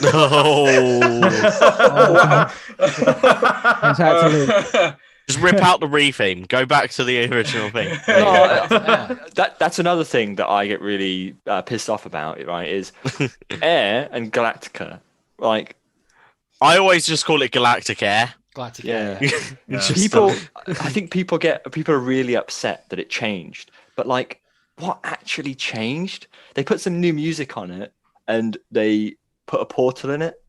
And I that think was it really looks. it. I think it looks better. Like I prefer it. It is better. Yeah, it was looking so like run down, so run down. And then they put that overlay on it. I think I mean, obviously we're always going to be a bit nostalgic of like, and this is not it. hearing the music, but that's what it is for most people. I prefer the I'm a Score music to the. I loved the OG soundtrack, but this I'm a Score one. Oh, so we're breaking Luke's heart here. I can see him just like. Sorry, if bro. we didn't have Air, we wouldn't have a lot of things in the industry. So we have a lot. Oh yeah, yeah. You can say that about anything though. It was a critical coaster for sure. The amount of technology that went into Air, not just the fact of flying on a coaster, the fact of everything, the safety and everything that B&M went through, just revolutionized. But it's still the same. It's still the same coaster though. It's not changed. It's still the same coaster. It was right? when they put VR on it. Yeah. When they put VR on it, it wasn't the same coaster. No, it wasn't. It No, was a different but it's not there experience. anymore. But now it's fine. I like it now. It's fine. But I'll never get rid of it. Never. The thing is, it takes up so much space, and there's so much potential with that part of the park. If you think about it, like you could build a huge roller coaster there if you got rid of that. But still, the limitations for down in Forbidden Valley are a lot more than what people think. Even if they do build this new expansion, it's still going to take a lot of creativity. And unfortunately, we don't have the man behind the magic anymore to really. Well, I mean, I guess. It's difficult, isn't it? Because you think of like Wicker Man, it's like, well, Wicker Man was going to be this, and then John kind of went, oh, that's a bit crap. Yeah. And then it made it better. And so you think like... Essentially. Yeah, you get a bit scared. Well, like, John do didn't these even people know know that what it they're was doing? like happening until they had actually had their plans approved, pretty much. I couldn't believe that he actually had no idea about it until the project was basically like halfway through it. The fact that this man campaigned for a wooden coaster at this park for so long, for them to not even tell him that that's what they decided to go with, that's rude. That's cheeky to me. It is.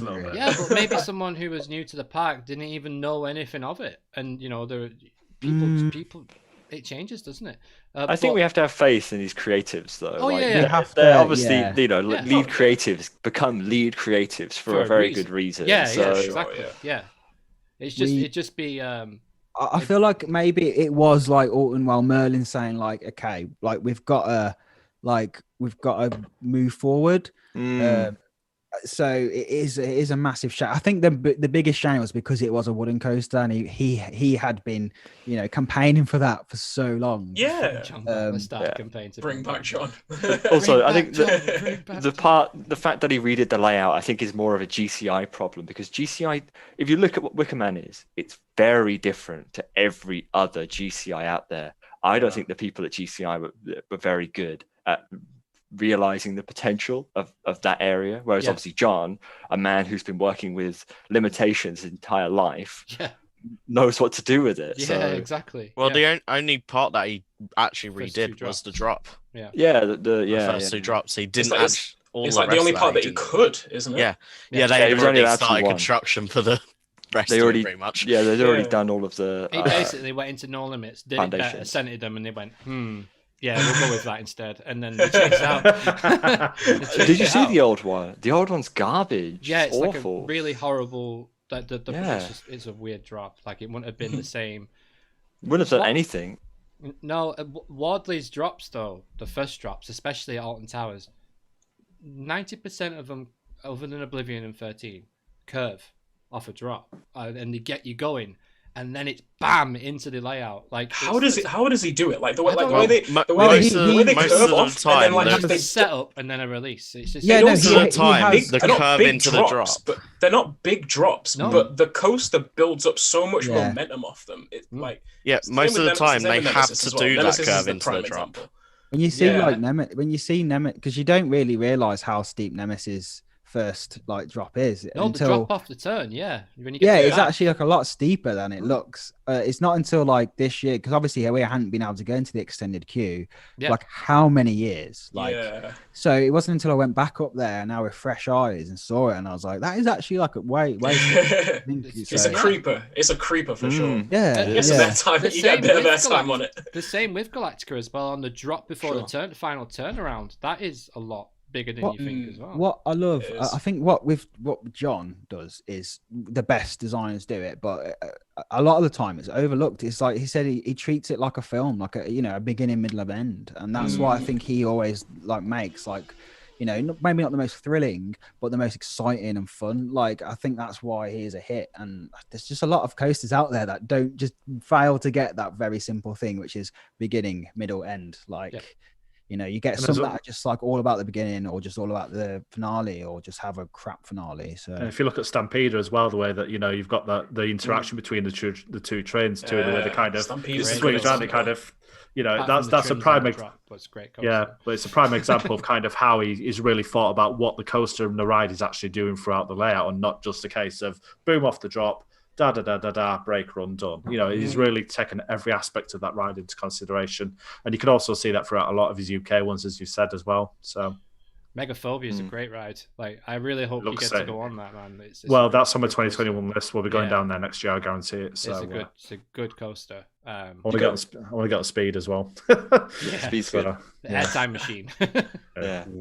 You got to think with all this, like, are there many people like John out there anymore? Because that's what I ask myself sometimes.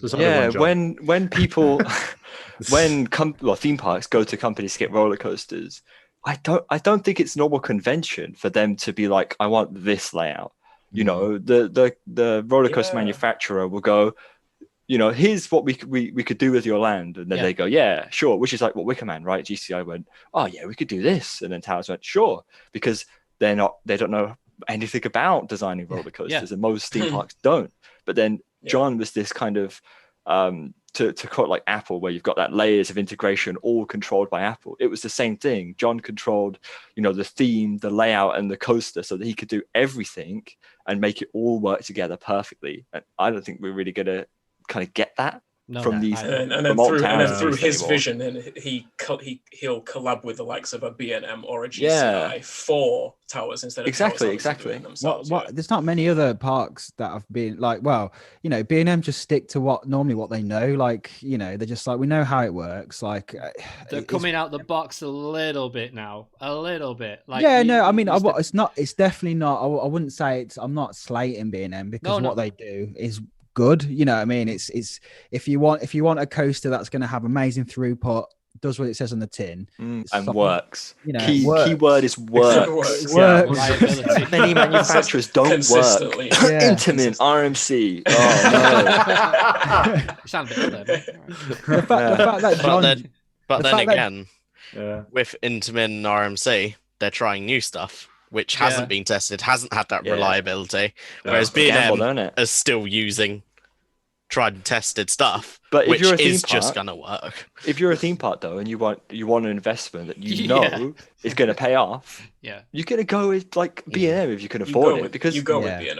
It's going to work. You're not going to get a coaster like Dollywood where it doesn't work half the time. Look what they've done with Monster. Look what they've done with Monster. Yeah, exactly. That's a prime example. They've got a small area there. They've been dead creative with the layout. They've in and out of buildings, and that ride's going to be operating. I think it has to be said about Intamin in particular, though, and I said this in response to one of Harry's episodes for the Coast Bar Rambles, that Intamin, I feel like, are finding that sort of balance between, they are, for sure, now innovation in their ride hardware and their layout design and stuff, and reliable tech. Mm-hmm. Definitely. It's getting better. I think they've found. I think they've struck gold in that sense with the new gen Blitz model, because they're proven to be. I don't think any of them have had any significant downtime, since the debut of Taron, right? So I think it's like, I remember I was listening to your podcast, Harry, on Intamin, and you basically summed it up. It's like if you want to have world firsts, and you want someone to be, what's the word? What are Intamin? Like just world first. I know what you mean. Yeah. Really pushing limits and all that. You're pushing kind of limits. stuff. Yeah. There is a specific word, but it slipped my mind. But yeah, it's gonna have that's your trade-off, really, I guess. So it's one of them. But then it's like, I mean, remember like how often 13 was down when that opened, and it was just like constantly down. The same with Hagrid's and stuff, and it does make you wonder sometimes, like how much are they testing it? Are they just rushing like these things through? This is it. Yeah. How many coasters have Intamin said, "Oh, we're going to give you a throughput of this number," and then it's severely less than that it's number. so much less. Yeah. Like the only reason 13, perhaps even, I mean, I don't know if you heard the stories that 13 surpassed its theoretical throughput on the day of opening. Did It's probably John's like whole thing that he was probably operating the ride. Yeah, he made sure kicking the sensors. It's gone down now. Don't worry about it. It's working. He's probably dragging it around with his Jeep. Exactly. I'm adamant he made sure the booster's not working. Let's get out the hand winch. Yeah. So let's just hope he didn't do what I did in Haunted House and just pulled out a piece of hardware. It's like, nah, screw it. That doesn't work. Right, that's gone. Put the press buttons. Just keep pressing it. Yeah. So. Yeah, Intamin's it is a gamble, I think, but as you said, Mikhile, it's becoming less of a gamble, it seems, for parks. I think that's what I'm thinking. Like, how John took a week off. I think if if Velocicoaster and Pantheon are successful for Universal and Busch Gardens Williamsburg, we could see the start of, well, I suppose not the start because they're already doing it. Just Intamin working with US parks again a little bit more frequently. I really think that'll be. I really think that there's a lot riding on these two, Pantheon in particular, because it's new tech with a fast switch, swing launch and stuff. Like Velocicoaster is Taron improved, isn't it? That's tech that's already been done, but Pantheon is new tech within what already works. So I'm really interested to see how these do, and then hopefully if Universal can get Hagrid's up to its ideal capacity, then 5 an hour. That can five people an hour. Yeah. I think like ride. Yeah. I think Intamin and Vekoma are just like, Vekoma are like one of the biggest surprise for me. Like all the stuff they're coming out with is great to see, insane, for sure. Really. Like it's really good to see what they're doing. I mean, obviously not done Fly yet, but they're not really going for thrills. It's just more of like, what can we do differently? And obviously they're working with parks to do more story-based stuff, which is also very interesting. So it just feels like their past that they've had, Vekoma have had, has like been leading them up to this point where they can just make really nice kind of, coasters for the whole family in a way. I know it's not necessarily always, but especially with this new Cosmic Rewind, like that's kind of another one that's kind of adding to the belt. But I'm really excited to test out Fly, for example. Well, for one, and also their STC model. Yes, yeah. Looks interesting. We also talk about them obviously doing, sort of more kind of story-based coasters. You've also got likes of, like Abyssus as well, opening up at Energylandia, which looks very immersive in its sort of approach. And it's kind of nice to see them. It really does. And it's nice to sort of see them going down that avenue. But I think the two main ones to watch in the years to come, as I've said quite often, are Intamin and Vekoma. But also the fact that, the likes of Intamin and kind of Vekoma have also kind of bounced off RMC a little bit with elements and sort of taken inspiration from them too and done that. It's interesting. Maybe inspiration perhaps isn't always the right word to use. Well, yeah. Would that be better? Yeah. They look very similar, basically. Yeah. Well, yeah, they do sometimes. Yeah. I do just like that.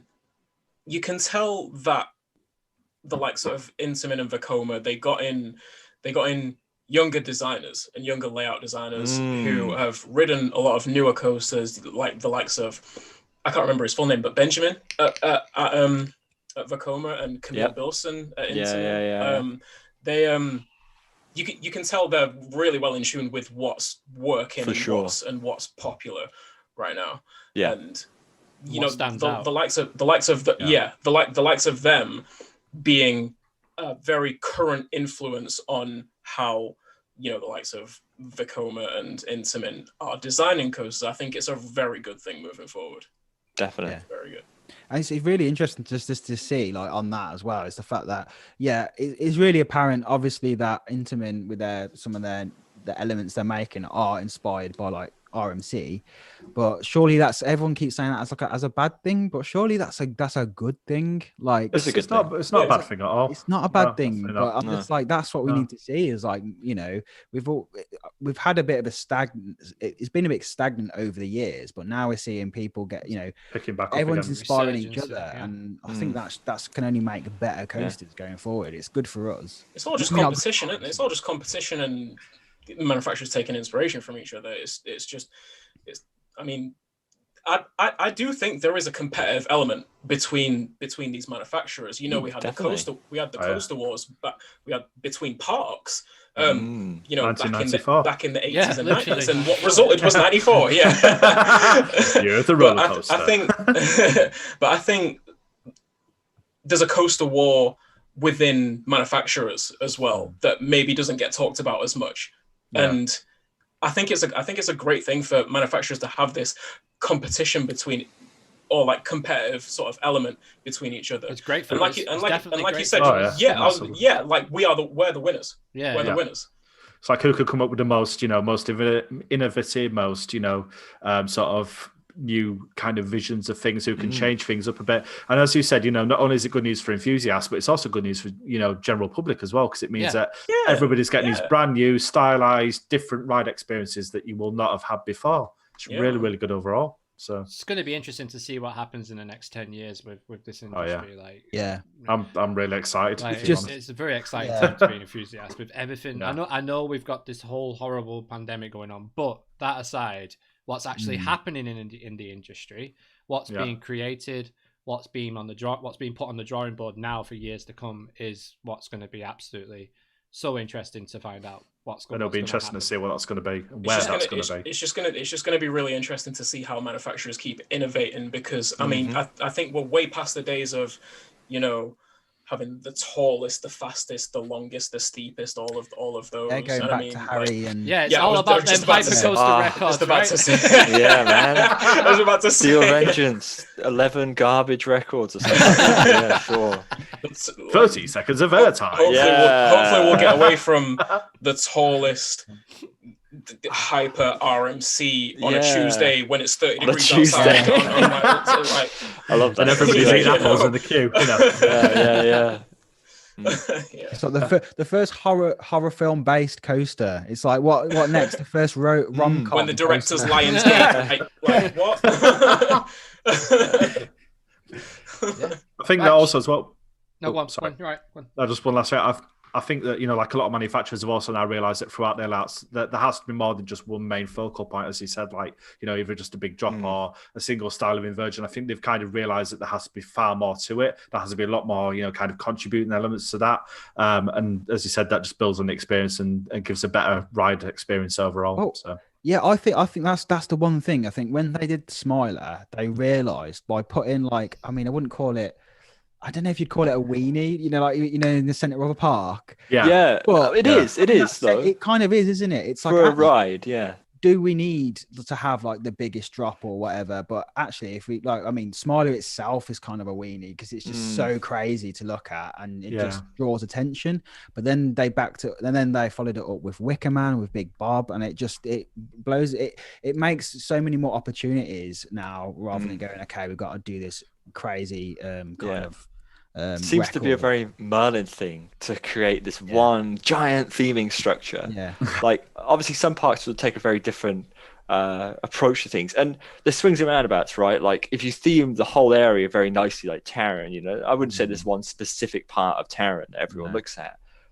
It's very much kind of throughout. Yeah. Whereas obviously, you know, Wicker Man or even Colossus, Hyder Park, you know, this one giant structure which everyone looks at. but then obviously the rest of the ride isn't really that themed. So Left in the foreground. yeah, there's swings and roundabouts to each of them, and they're kind of different approaches. I think I like both of them. I think both of them can be really successful when done properly. Well, this is the thing that Merlin do is they choose a theme that doesn't have to be like, it's almost like with Smiler, like they managed to make the cattle pen queue line part of the theming, because it's like you're meant to be in an institute, or with Wicker Man it's just wood, so it's like you're in a wooded area, so they're kind of clever in that sense. But it's interesting, isn't it, that you bring Fantasyland up, because they don't seem to like, it's about when they market it, they tend to like market the area rather than the rides. For sure, it does seem that more that way in a way. Yeah. Would you say you prefer it that way? Just an open question. Like a park to market an area with a marquee ride in it. If they made an area kind of like that's as good as like Ruckberg, for example. I've never understood why Wickerman doesn't have its own. I've got sneaking suspicion that's probably maybe on Tower's next radar, because you look at David Walliams' world, that's an area. Yeah, okay, it's a kids area, but what could they do for the thrill seekers? And maybe a new area is the next part of call for them. I think this is where you get a bit messy with Towers. Like Towers is it's a decent collection of individually well-themed attractions, but all of the areas are a bit crap in terms of how kind of consistent they are. The Dark Forest. Forest. Dark Forest is awful. Dark Forest is terrible. Yeah. Well, no, not rip out Rita, demolish every single building in that place, and then build a new ride and new buildings, and then you've got it. Exactly. But yeah, I think with Fantasyland, building these new areas allows you to have one coherent experience, but then obviously costs so much to build one area that it isn't feasible for most parks to do that. So I think it's really difficult, and I'd really like Towers to focus on kind of bringing more of their areas together. Like Oblivion and the Smiler, very similar, but there's still so much missing. You could easily ramp up that area with a few, I don't know, just put some like CCTV cameras around, some announcements. It needs to be Orwellian, like full on go Orwellian kind of like dystopian future. Exactly. It would blend so well into that. And it wouldn't cost too much to just add a few of these little things to really tie stuff together. Like like I always thought this, like even like Oblivion, like the dome building, it looks so like brutalist type of architect. Like it looks like something out of like 1984, so it would be so much easier to do that, I think. Silver sci-fi. This is it. I wish they would do that, but then obviously that's not really the thing that they do. So it's funny because with Fantasyland, again, it's going back to this like making the most out of limitations, whereas they have to build these giant sound barriers because they're in the middle of like a neighborhood. So like that's their only option, is to like dig down and then like decorate the facades almost. So they kind of have to do that. But with Towers, they have that same limitation. Like they have to put up sound barriers. I know they have to build below the tree. So it kind of makes sense for them to go down that route, but I can't see them doing it anytime soon, unfortunately. Well, I think the one thing with Fantasyland, which was a benefit, is a lot of the old stuff is crap. Because Fantasyland was founded on the principle of just being a Disneyland ripoff, which many people will not like to hear, but that's true. Ripoff, isn't it? Really? I mean, think of all of it. Crazy Bats opened as some like space something or other, and it was just a Space Mountain ripoff. And there's so many instances of Fantasyland just building Disneyland ripoff rides, and obviously now they had a dome there, didn't they? That was geodesic dome. Like, another lovely European park who's nearly founded on ripoffs is Europa Park. I was going to say that. Eurosat. Exactly the same. Terrible. But so obviously now they're wanting to get rid of all of these crap rides, so they just demolish a chunk of them and replace them. Towers is kind of it's it's a bit different with towers. The way that the park's built up, especially the fact that it's already so segregated around. Yeah, it's not as easy to just redo everything in one go. So it's tough. Fantasyland, in a way, are kind of in a perfect position because they're small as well to just build new areas from the ground up every time. So yeah, it's tough. Yeah, it's kind of like they've found this formula that just works for them, where it's just like we want a massive coaster, or a decent sized coaster, but that will be its own land, and it works perfectly. It works so well. It works so well. Totally. It's just worked better and better every time they've done it, from Black Mamba to Taran to Fly. Yeah, even to like, I know, Chapas. I know, Harry, you're not a big fan of Chapas. Only because the ride system's a bit. Yeah, it is a bit like it's really uncomfortable. Really, it's awful. But the area as a whole is lovely. So nicely done, isn't it? So great, and it's just really, really, really well done. They're almost like Planet Coaster rides, aren't they? Like Fantasia, like, done well. Fly. A little bit, yeah. Yeah, done well for sure. Done well, yeah. No smoothing tool. They don't need that. It's already smooth. Continuous roll exists in the real world. Yeah, it's like if Sylve had done a theme park. That's literally what Fantasialand would be. That's what I think. Probably. All right, so we turn to the chat and see if we've got any questions in there. So I've been topic or anything. So I've been logging the questions as they've come in, as best I can do. You absolute hero. Absolute land. Not all heroes wear capes; they wear green hoodies. That's very true.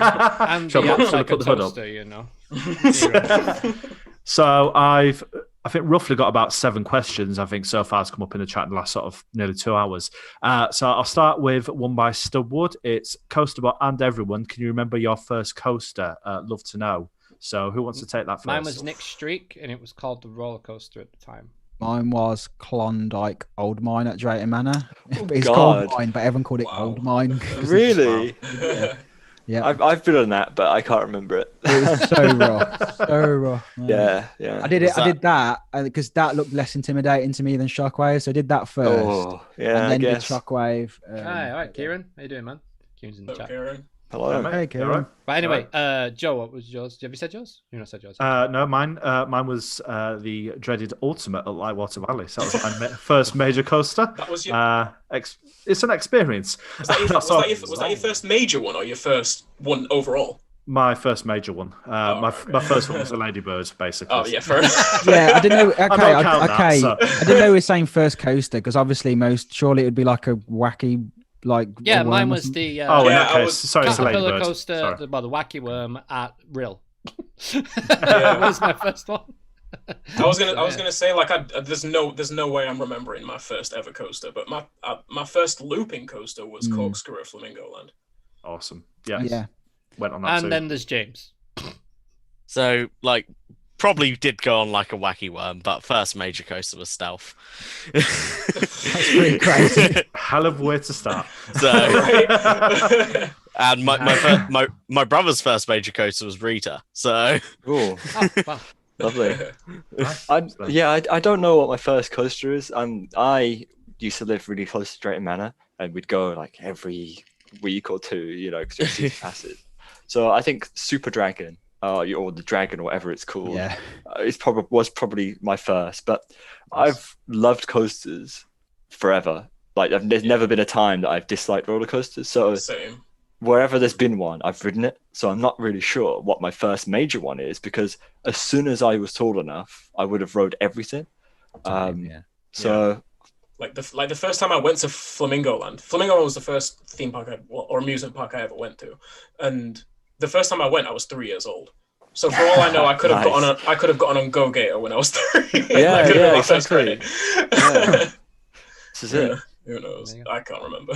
Next question, Joe, if you've got. So the next one is for Harry. It's from Azzy Likes Roller Coasters, and it's Harry thoughts on Icon.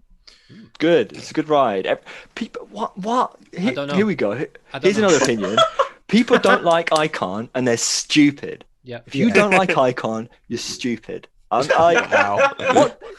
not to Can't argue with like? that. There's nothing not to like about There's it. Exactly. nothing not, yeah, there's nothing not to It's the like best about ride it. at Blackpool by far. Like For sure, it's not phenomenal and it's not flawless. Yeah. Fine, appreciate that, but it's a very good ride, a solid all-round roller coaster. Yeah. Slow and boring, get out of here. It's you're right, best roller coaster at Blackpool.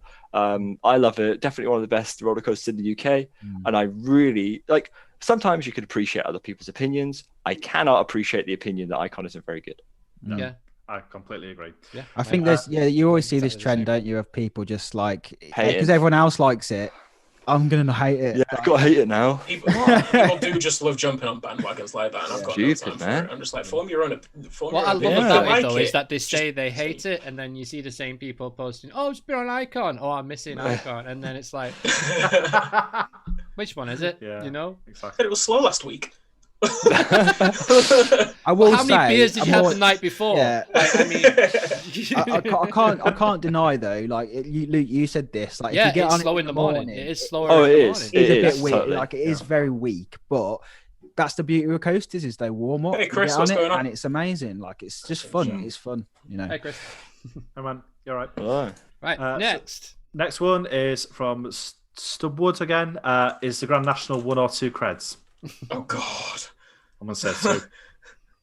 2 creds. You get off to ride both. Yeah. Yeah, I say both. You have to get off and back on. The fact that you exactly. get off and back on, 2 creds. Yeah, I said 2 creds. Yeah. That's how I stand as well. Cool. I find that most people don't, and they're like, "Oh, it's 1 cred because it's 1 complete circuit." You're not allowed to ride them No, both at the it's same two. time. Exactly. Yeah. Totally agree. Totally agree. Definitely. The next one is from As He Likes Roller Coasters again. It says thoughts on the Goliath at Wallaby Holland. I like it. I've not ridden it, so I can't say. Can't say. I think it looks like it'd give a surprising ride if you're comparing it to, because it is quite an old coaster, isn't it?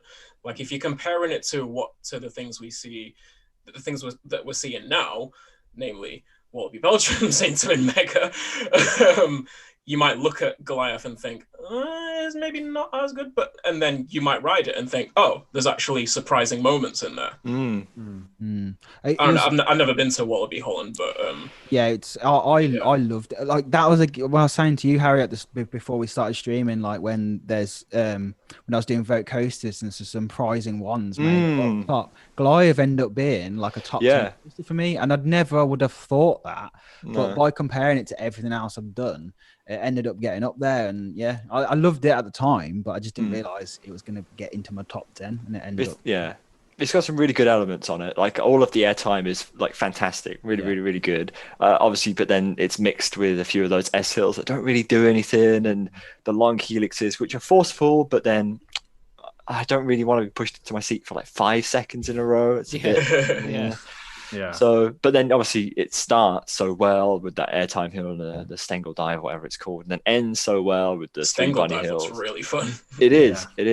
And when I went to Wallaby Holland, I went with like Coaster Studios and Coaster Kids, and we spoke to Scott. You know the guy. I don't want to say second name because I'll completely butcher it. The ops guy. The ops manager, is he? He's like events manager. Oh, events, that's it. Yeah. So I think he was in the chat when we did. He was in your Untamed. stream, yeah. Yeah, it was in the chat when we did Untamed on Ride Sims. Yeah, really nice guy. Oh, really? He did the voiceover for the Dispatch, I believe. He's awesome. Really Totally awesome guy. Really down to earth. Just generally, awesome. But he invited us to the park early, so we got ERT on Goliath in the morning, and we had like 6 rides on it, and it warmed up so quickly. Yeah. Every ride, it was knocking off half a second, a second. Wow, that's cool. And you could really feel like That's each time get faster and faster. Yeah. But yeah, awesome. I love it. Yeah. That's one. The next question was actually from Joe Foster regarding your coaster ranking platform, which I believe we've already covered. I think. So fantastic. Mr. Cola Roaster says, "What's your favorite roller coaster soundtrack?" Mine is definitely Cannon's. I'll open this up to other people first. Yeah, go on, Luke. While we go around the room. It's a tricky one for me. I've got so many, but I think one that stands out the most to me personally would probably be the one that I heard second in a theme park, which would have been Nemesis. Nemesis's soundtrack adds so much to Nemesis itself. So I'm probably going to have to go with Nemesis on that one.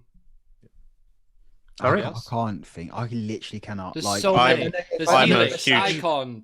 I'm a huge fan of Galactica. Wicker Man. if I say something, Yeah. So many. I love later Wicker on, Mans. I'll know. Yeah, Tweet I'll out. go. For so long, my favorite was Nemesis. I've loved Nemesis's original '94 soundtrack for so long, and then I kind of grew an emotional connection for Taran's soundtrack as well. Some people say it's kind of like generic adventure music. I disagree wholeheartedly. That is exactly what I say. Literally word for word, it is generic adventure music. I think, you've probably heard me say that before. So I think I have. Now, for me, it's just like I don't know what it is. It just it sounded so much more mature than sort of like others that you would say are generic adventure music. It sounded much more mature. It sounded like it could be in like a Lord of the Rings movie or something like that. Well, and I just think it was really well done for a theme park attraction. Yeah. And so I was enamored with that for a while, and gradually just moving through soundtracks. At the moment, I love Galactica's soundtracks so much. Like it's I love music, especially theme park music, that brings out a lot of emotion. And for me, just that the Galactica soundtrack is so it gives me the same kind of feeling as like I would get from like Wanderlust, from like traveling around and visiting loads of new places. Like it gives me that same kind of vibe. That's exactly what it's for. Yeah, that's exactly what it's for. I love that about it. I love it so much. But yeah, there are so many. I'd agree with Taran is definitely up there for me. But I was a massive fan of like Elder Scrolls and Skyrim and stuff, and that's what it reminds me of. So I felt like I was in them games. But I'd say my favorite would be probably like, again, going back to Flying Dutchman at Efteling. I just love that sound. It's like really chilled, relaxed, kind of. And what I love about Efteling is they make all their own music, and they get like an orchestra to do it, and it's awesome, man. It's so cool. But yeah, it would be that or Symbolica, I think, at that park, because they just, I don't know, it's something about that park makes me nostalgic. But I only ever went there for the first time last year. But there's just something about the park, and I listen to it, and it makes me feel like, I wanted to be back there. So yeah, I'd say that's for me. Yeah. James? I love it when soundtracks can do that for you. Yeah. James? I already said. Oh, what did you say? Sorry? Yeah, Wicker Man. Oh, about Wicker Man. Cool. Nice. Yeah. Have you said Harry? No. I think for me, there's a few. I'm a big fan of unique soundtracks, and and the only reason I say Taran as generic adventure music is not the fault of Fantasyland, or I'm a Score. I'm a Score is only as good as the brief that they get from theme parks. Sure. But many theme parks just must say, "Oh yeah, can I have some adventure music?" And then so then it gets a bit like so then I'm a big fan of the more unique ones, and when you think unique I'm a Score soundtrack, the Smiler obviously has to come out there. I was just thinking that. Smiler's incredible. Like, I remember riding it the year it's it growing opened, on me a lot, and just kind of as you said before, queuing underneath it in the cattle pen, just thinking, wow, what the hell is this? Do you know what I like about the Smiler soundtrack? You could be off season, just in the middle of a shopping center, and all of a sudden it just pops in your head. Like it really does grabs you, like because it's so repetitive and so catchy. But I love it is repetitive, but I love that bit where it goes into, I don't know the terminology for it, but the bassy bit where it goes that is like so foreboding, and it's like when you're in there you're like, oh my god, and then it just mixes it back. Do you think there's something to be said about just the sort of like organized chaos and organized madness that soundtrack sort of like embodies, that can be put into the reason as to why Smiler has such a kind of cult following. It's a cult It following. really does. It's Yeah, it really like- is. What I like about the That plays a Spider big part in soundtrack it. is when you're outside, you can hear ha ha ha, and it's all going off. And you're like, you can hear all that going off. Then when you get inside, it's like, it's like it's proper. It's like it's like It's Wicker like it's Man does pulsating, isn't it? Yeah, Wicker Yeah, Man it does is it. pulsating. It moves. It moves. The emotion moves as you go through the queue line, and as you get closer to the track, it gets louder as you get towards the where it comes out and goes up the lift hill. Then you go inside, it completely changes. Going to the station, it completely changes again. Yeah. And then when you come out, everything's joyful, and you know, Yeah. you've got Smiley Well, you've TV been- on, yeah, and you've- and it's good. It's very it's clever. awesome. It's really clever how it. I was plays in listening to your a emotions. podcast with, and I can't remember whose podcast it is, but it was really annoying me. But they had the guy from I'm a Score. What's the lead guy from I'm a Score called? I'm rubbish for names, but I don't know if any. What is his name? What's his name? Someone like Xavier. Yeah, think. Saver, right? I think he I was spoke on to a him as well. podcast. Yeah. And he was talking about like Smiler, and he said they got the brief, they made the music, they said we need it annoying, so they made it like that, and then they sent it to Towers, and then they come back and went, no, way more annoying than that, and there was just like, what? Like, yeah. He So now said I'm that to me thinking- that it was really backwards. They didn't really, couldn't understand that they wanted something that was really That's annoying. crazy. Yeah, and then like I'm thinking now, did Fantasia go? No, we need it more generic adventure, please. More generic. I think it's just a byproduct. I think Fantasia got unlucky because what they wanted was obviously they've probably put their own tweak on it, right? But it was just similar to what everyone else wanted. I mean, talking of other good soundtracks, as James said, Wicker Man. I think I'm a Score are only as good as the brief that you can give them. And because Towers has some of the most unique themes in the world, they end up having some of the most unique soundtracks in the world. Makes a lot of sense. They're all really good. Like I really like Towers soundtracks. They're all of them. Yeah. Yeah, do you think it's like partly also because like they landed on their feet with choosing Mountain King very early? Like it kind of sums up. It is so iconic, and I don't get sick of hearing it. No. And they always manage to somehow, like, I mean, Build it obviously in. Nemesis doesn't, but they mesh it in, like they put it in there somewhere. I like that, yeah, for And sure. I really like that kind of, You always And look it's for exactly what we were talking with Nick with last week. Yeah, about. Fourth I has been remember doing it a listening to lot that now. bit. Yeah. Same thing. Yeah. That's cool. I- Right, one more just say question, Joe. Well, can I just one Yeah, more sure, soundtrack? Yeah. Whose question was it again? It was Mr. Cola Roaster. So I agree with Mr. Cola Roaster. Carnan soundtrack is a bit like generic adventure music for sure, right? But it's a bit more orchestral. Is that word? Yeah. So it feels a bit different. But the only reason I like it is because the way they've used it, like the pivotal moment, the big moment on Carnan is so in sync with the music that I listen to that music and I actually get goosebumps. Yeah. Like I That know, moment. I can feel what it was like riding it and being there and kind of experiencing it. And I love it. Yeah. It's fantastic as well. I just want to add, actually, quickly, one of the when I first heard it at Chesington, Vampire soundtrack, like when you're in that station, that feels Yeah, that's like great. you are in that area. Like you feel like it's really good. Right, one more question, Joe. If we've got Yeah, time no, for it's one more. just a cheap plug before we do. If anybody does want to know more about Imascar's processes and creation, Absolutely. etc., check out my website. There is a full interview with Imascar on there. You can find it under the interview section. So there you go. The final question is from someone who's just used the initial queue. It's a bit of a different one. It says, thoughts on Nintendo's decision to transition Princess Peach to a transgender, just announced in their conference. That is so Didn't know that was happening. I had no idea about that. that was a really random question. Not Just- really. Yeah. Don't really play that series. So. Kind No. of indifferent to it. Don't have any. All right.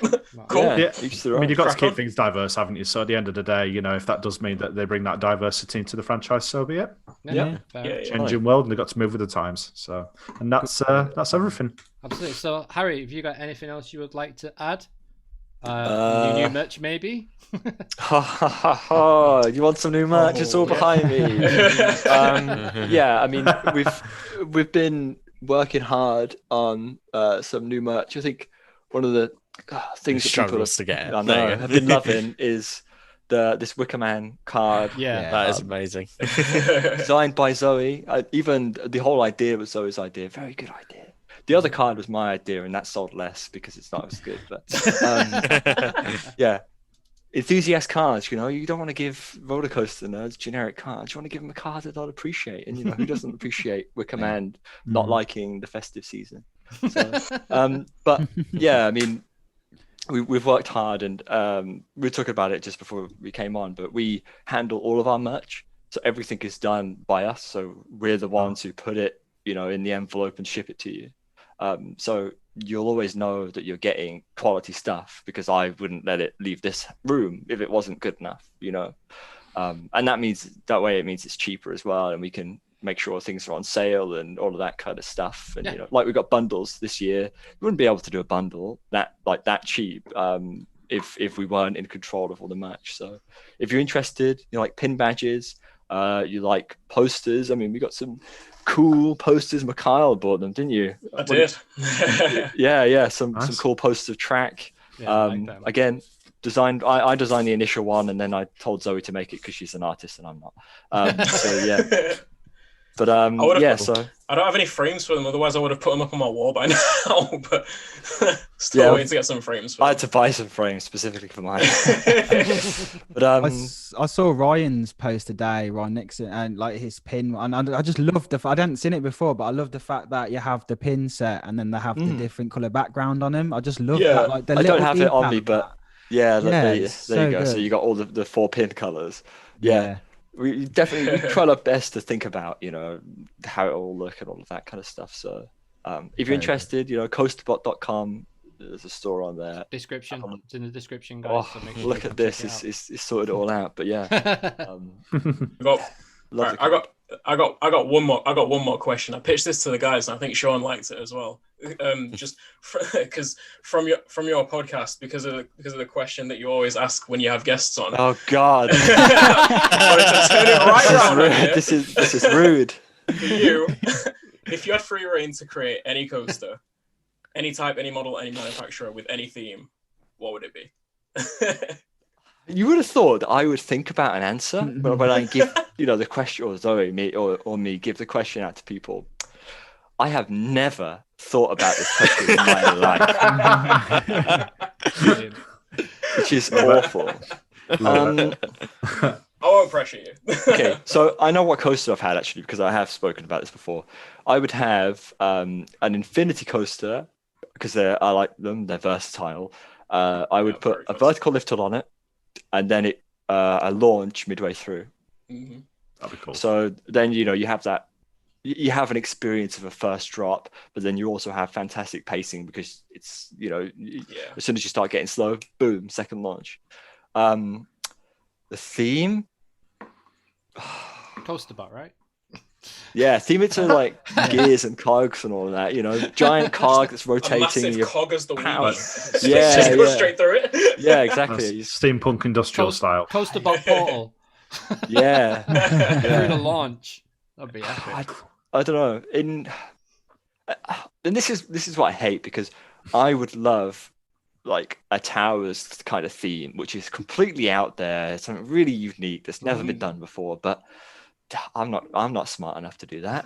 Yeah. You know, I'm not creative enough. All I could think to do what kind is of mind do you have to come up with? Exactly. Something like Smiler.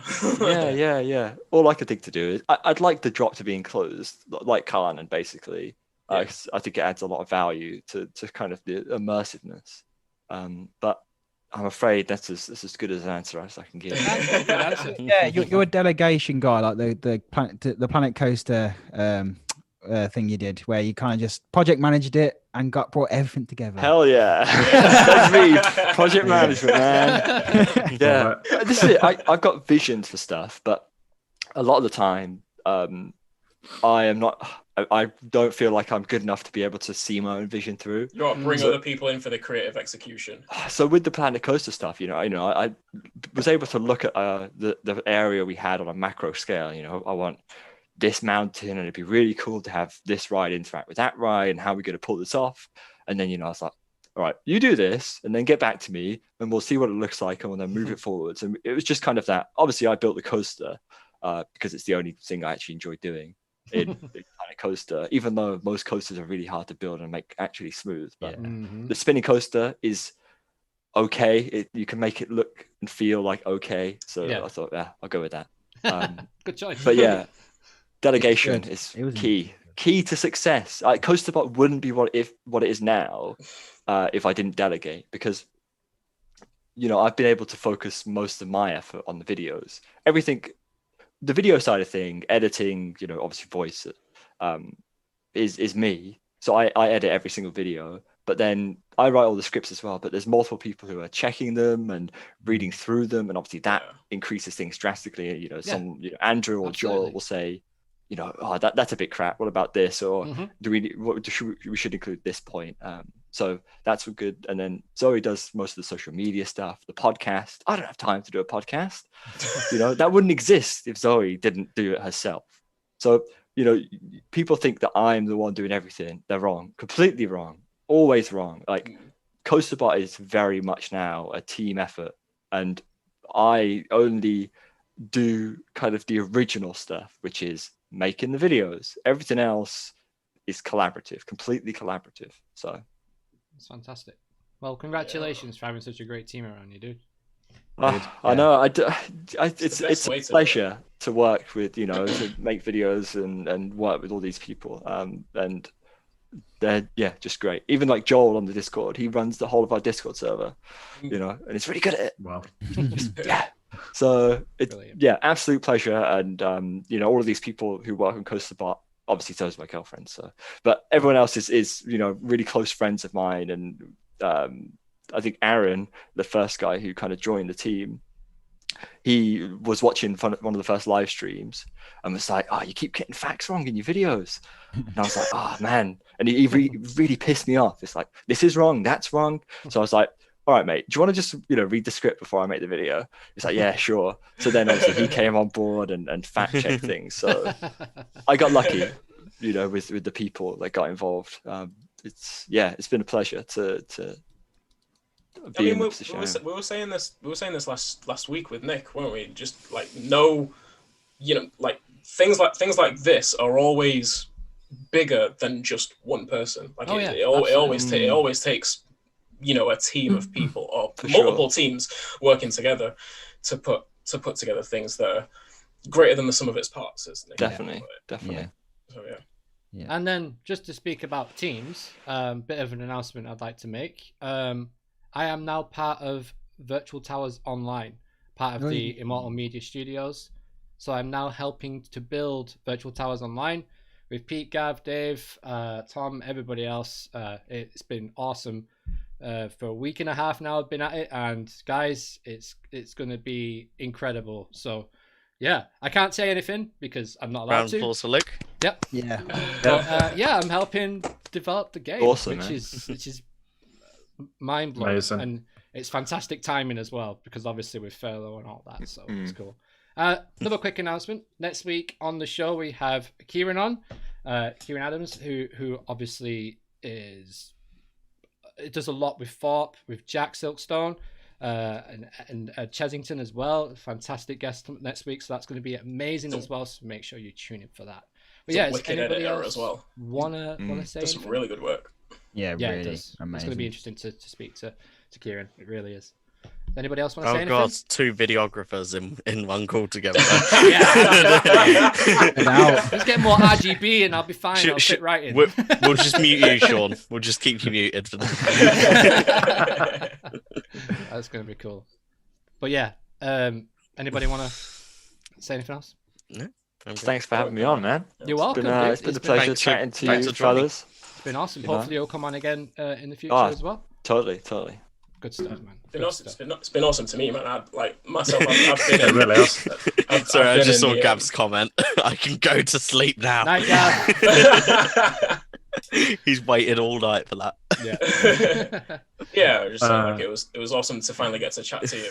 Yeah, absolutely. Face I've to wanted face to and speak stuff, to you for a So long I've been time. in the CoasterBot Discord for a little while now. And yeah. gotten to meet a few people. Gotten to go on a trip with a few of the guys in there as well. It's been awesome to finally make some UK theme park friends, because before this I only had like enthusiast friends in the US from working over there. So like it's been nice to meet guys in the UK scene a little bit, and get to know a lot of you guys.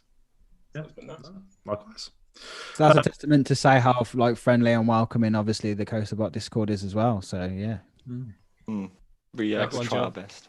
Yeah, so for those of you that don't know and that do follow Theme Park Insanity, we do now have a brand new live schedule for the week now as well. So you will actually know ahead when we are actually going to be live. That now means that we're going to be live 4 times a week. We also have a brand new team member named Sam Costello, who's now part of our team too. He will now take the Wednesday slot. So if you guys want to tune in for the Wednesday morning at 10 a.m., you will be able to meet Sam. And this coming Sunday, my aim is to do a live quiz on Sunday night at 8 p.m. So if you guys do tune in for that, feel free to do so. And it'd be fantastic to have a bit of a laugh and just a bit of a chill and do a bit of a live and just have a general good time. So 4 times a week, check out TPI for the full schedule and dedicated. We'll see you in the chat. Absolutely. Yeah. Can I say one final thing very quickly? Yeah. Sure. I feel like people don't think that I'm very approachable, right? In the sense that, I'm online, and I feel like a lot of other perhaps bigger YouTubers have always been a bit kind of closed off from other people. Yeah. That is completely wrong. I mean, Mikhile will know, I'm on the Discord server. I look at it. I'm active. I use it. If you ever want to get into contact with me, you can even talk to me. I join the VCs every so often. Yeah. So I'm around. I'm approachable. And I'm there. So as I said, join the CoasterBot Discord. It's a lovely place to be, and just have a chat with me and some other great people. Absolutely. Fantastic. Awesome. Yeah, man. All right. Well, guys, thank you so much for interacting with us in the chat. Thank you so much for listening to this on Spotify. If you are listening to this on Spotify, make sure you give us a follow and make sure you head over to our YouTube channel and subscribe. Check all the links in the video description. Make sure you subscribe to CoasterBot and ParkSpill, and make sure you go and follow Theme Park Insanity on Facebook. But for now, I've been Luke. He's been Sean from ParkSpill. He's been Joe from Theme Park Insanity. He's been Harry from CoasterBot. He's been Mikhile, and he's been James. And we've been the CoasterGen Show. Guys, we'll see you next time. See you later. Bye, guys. Zoom. How do you zoom in? Well timed.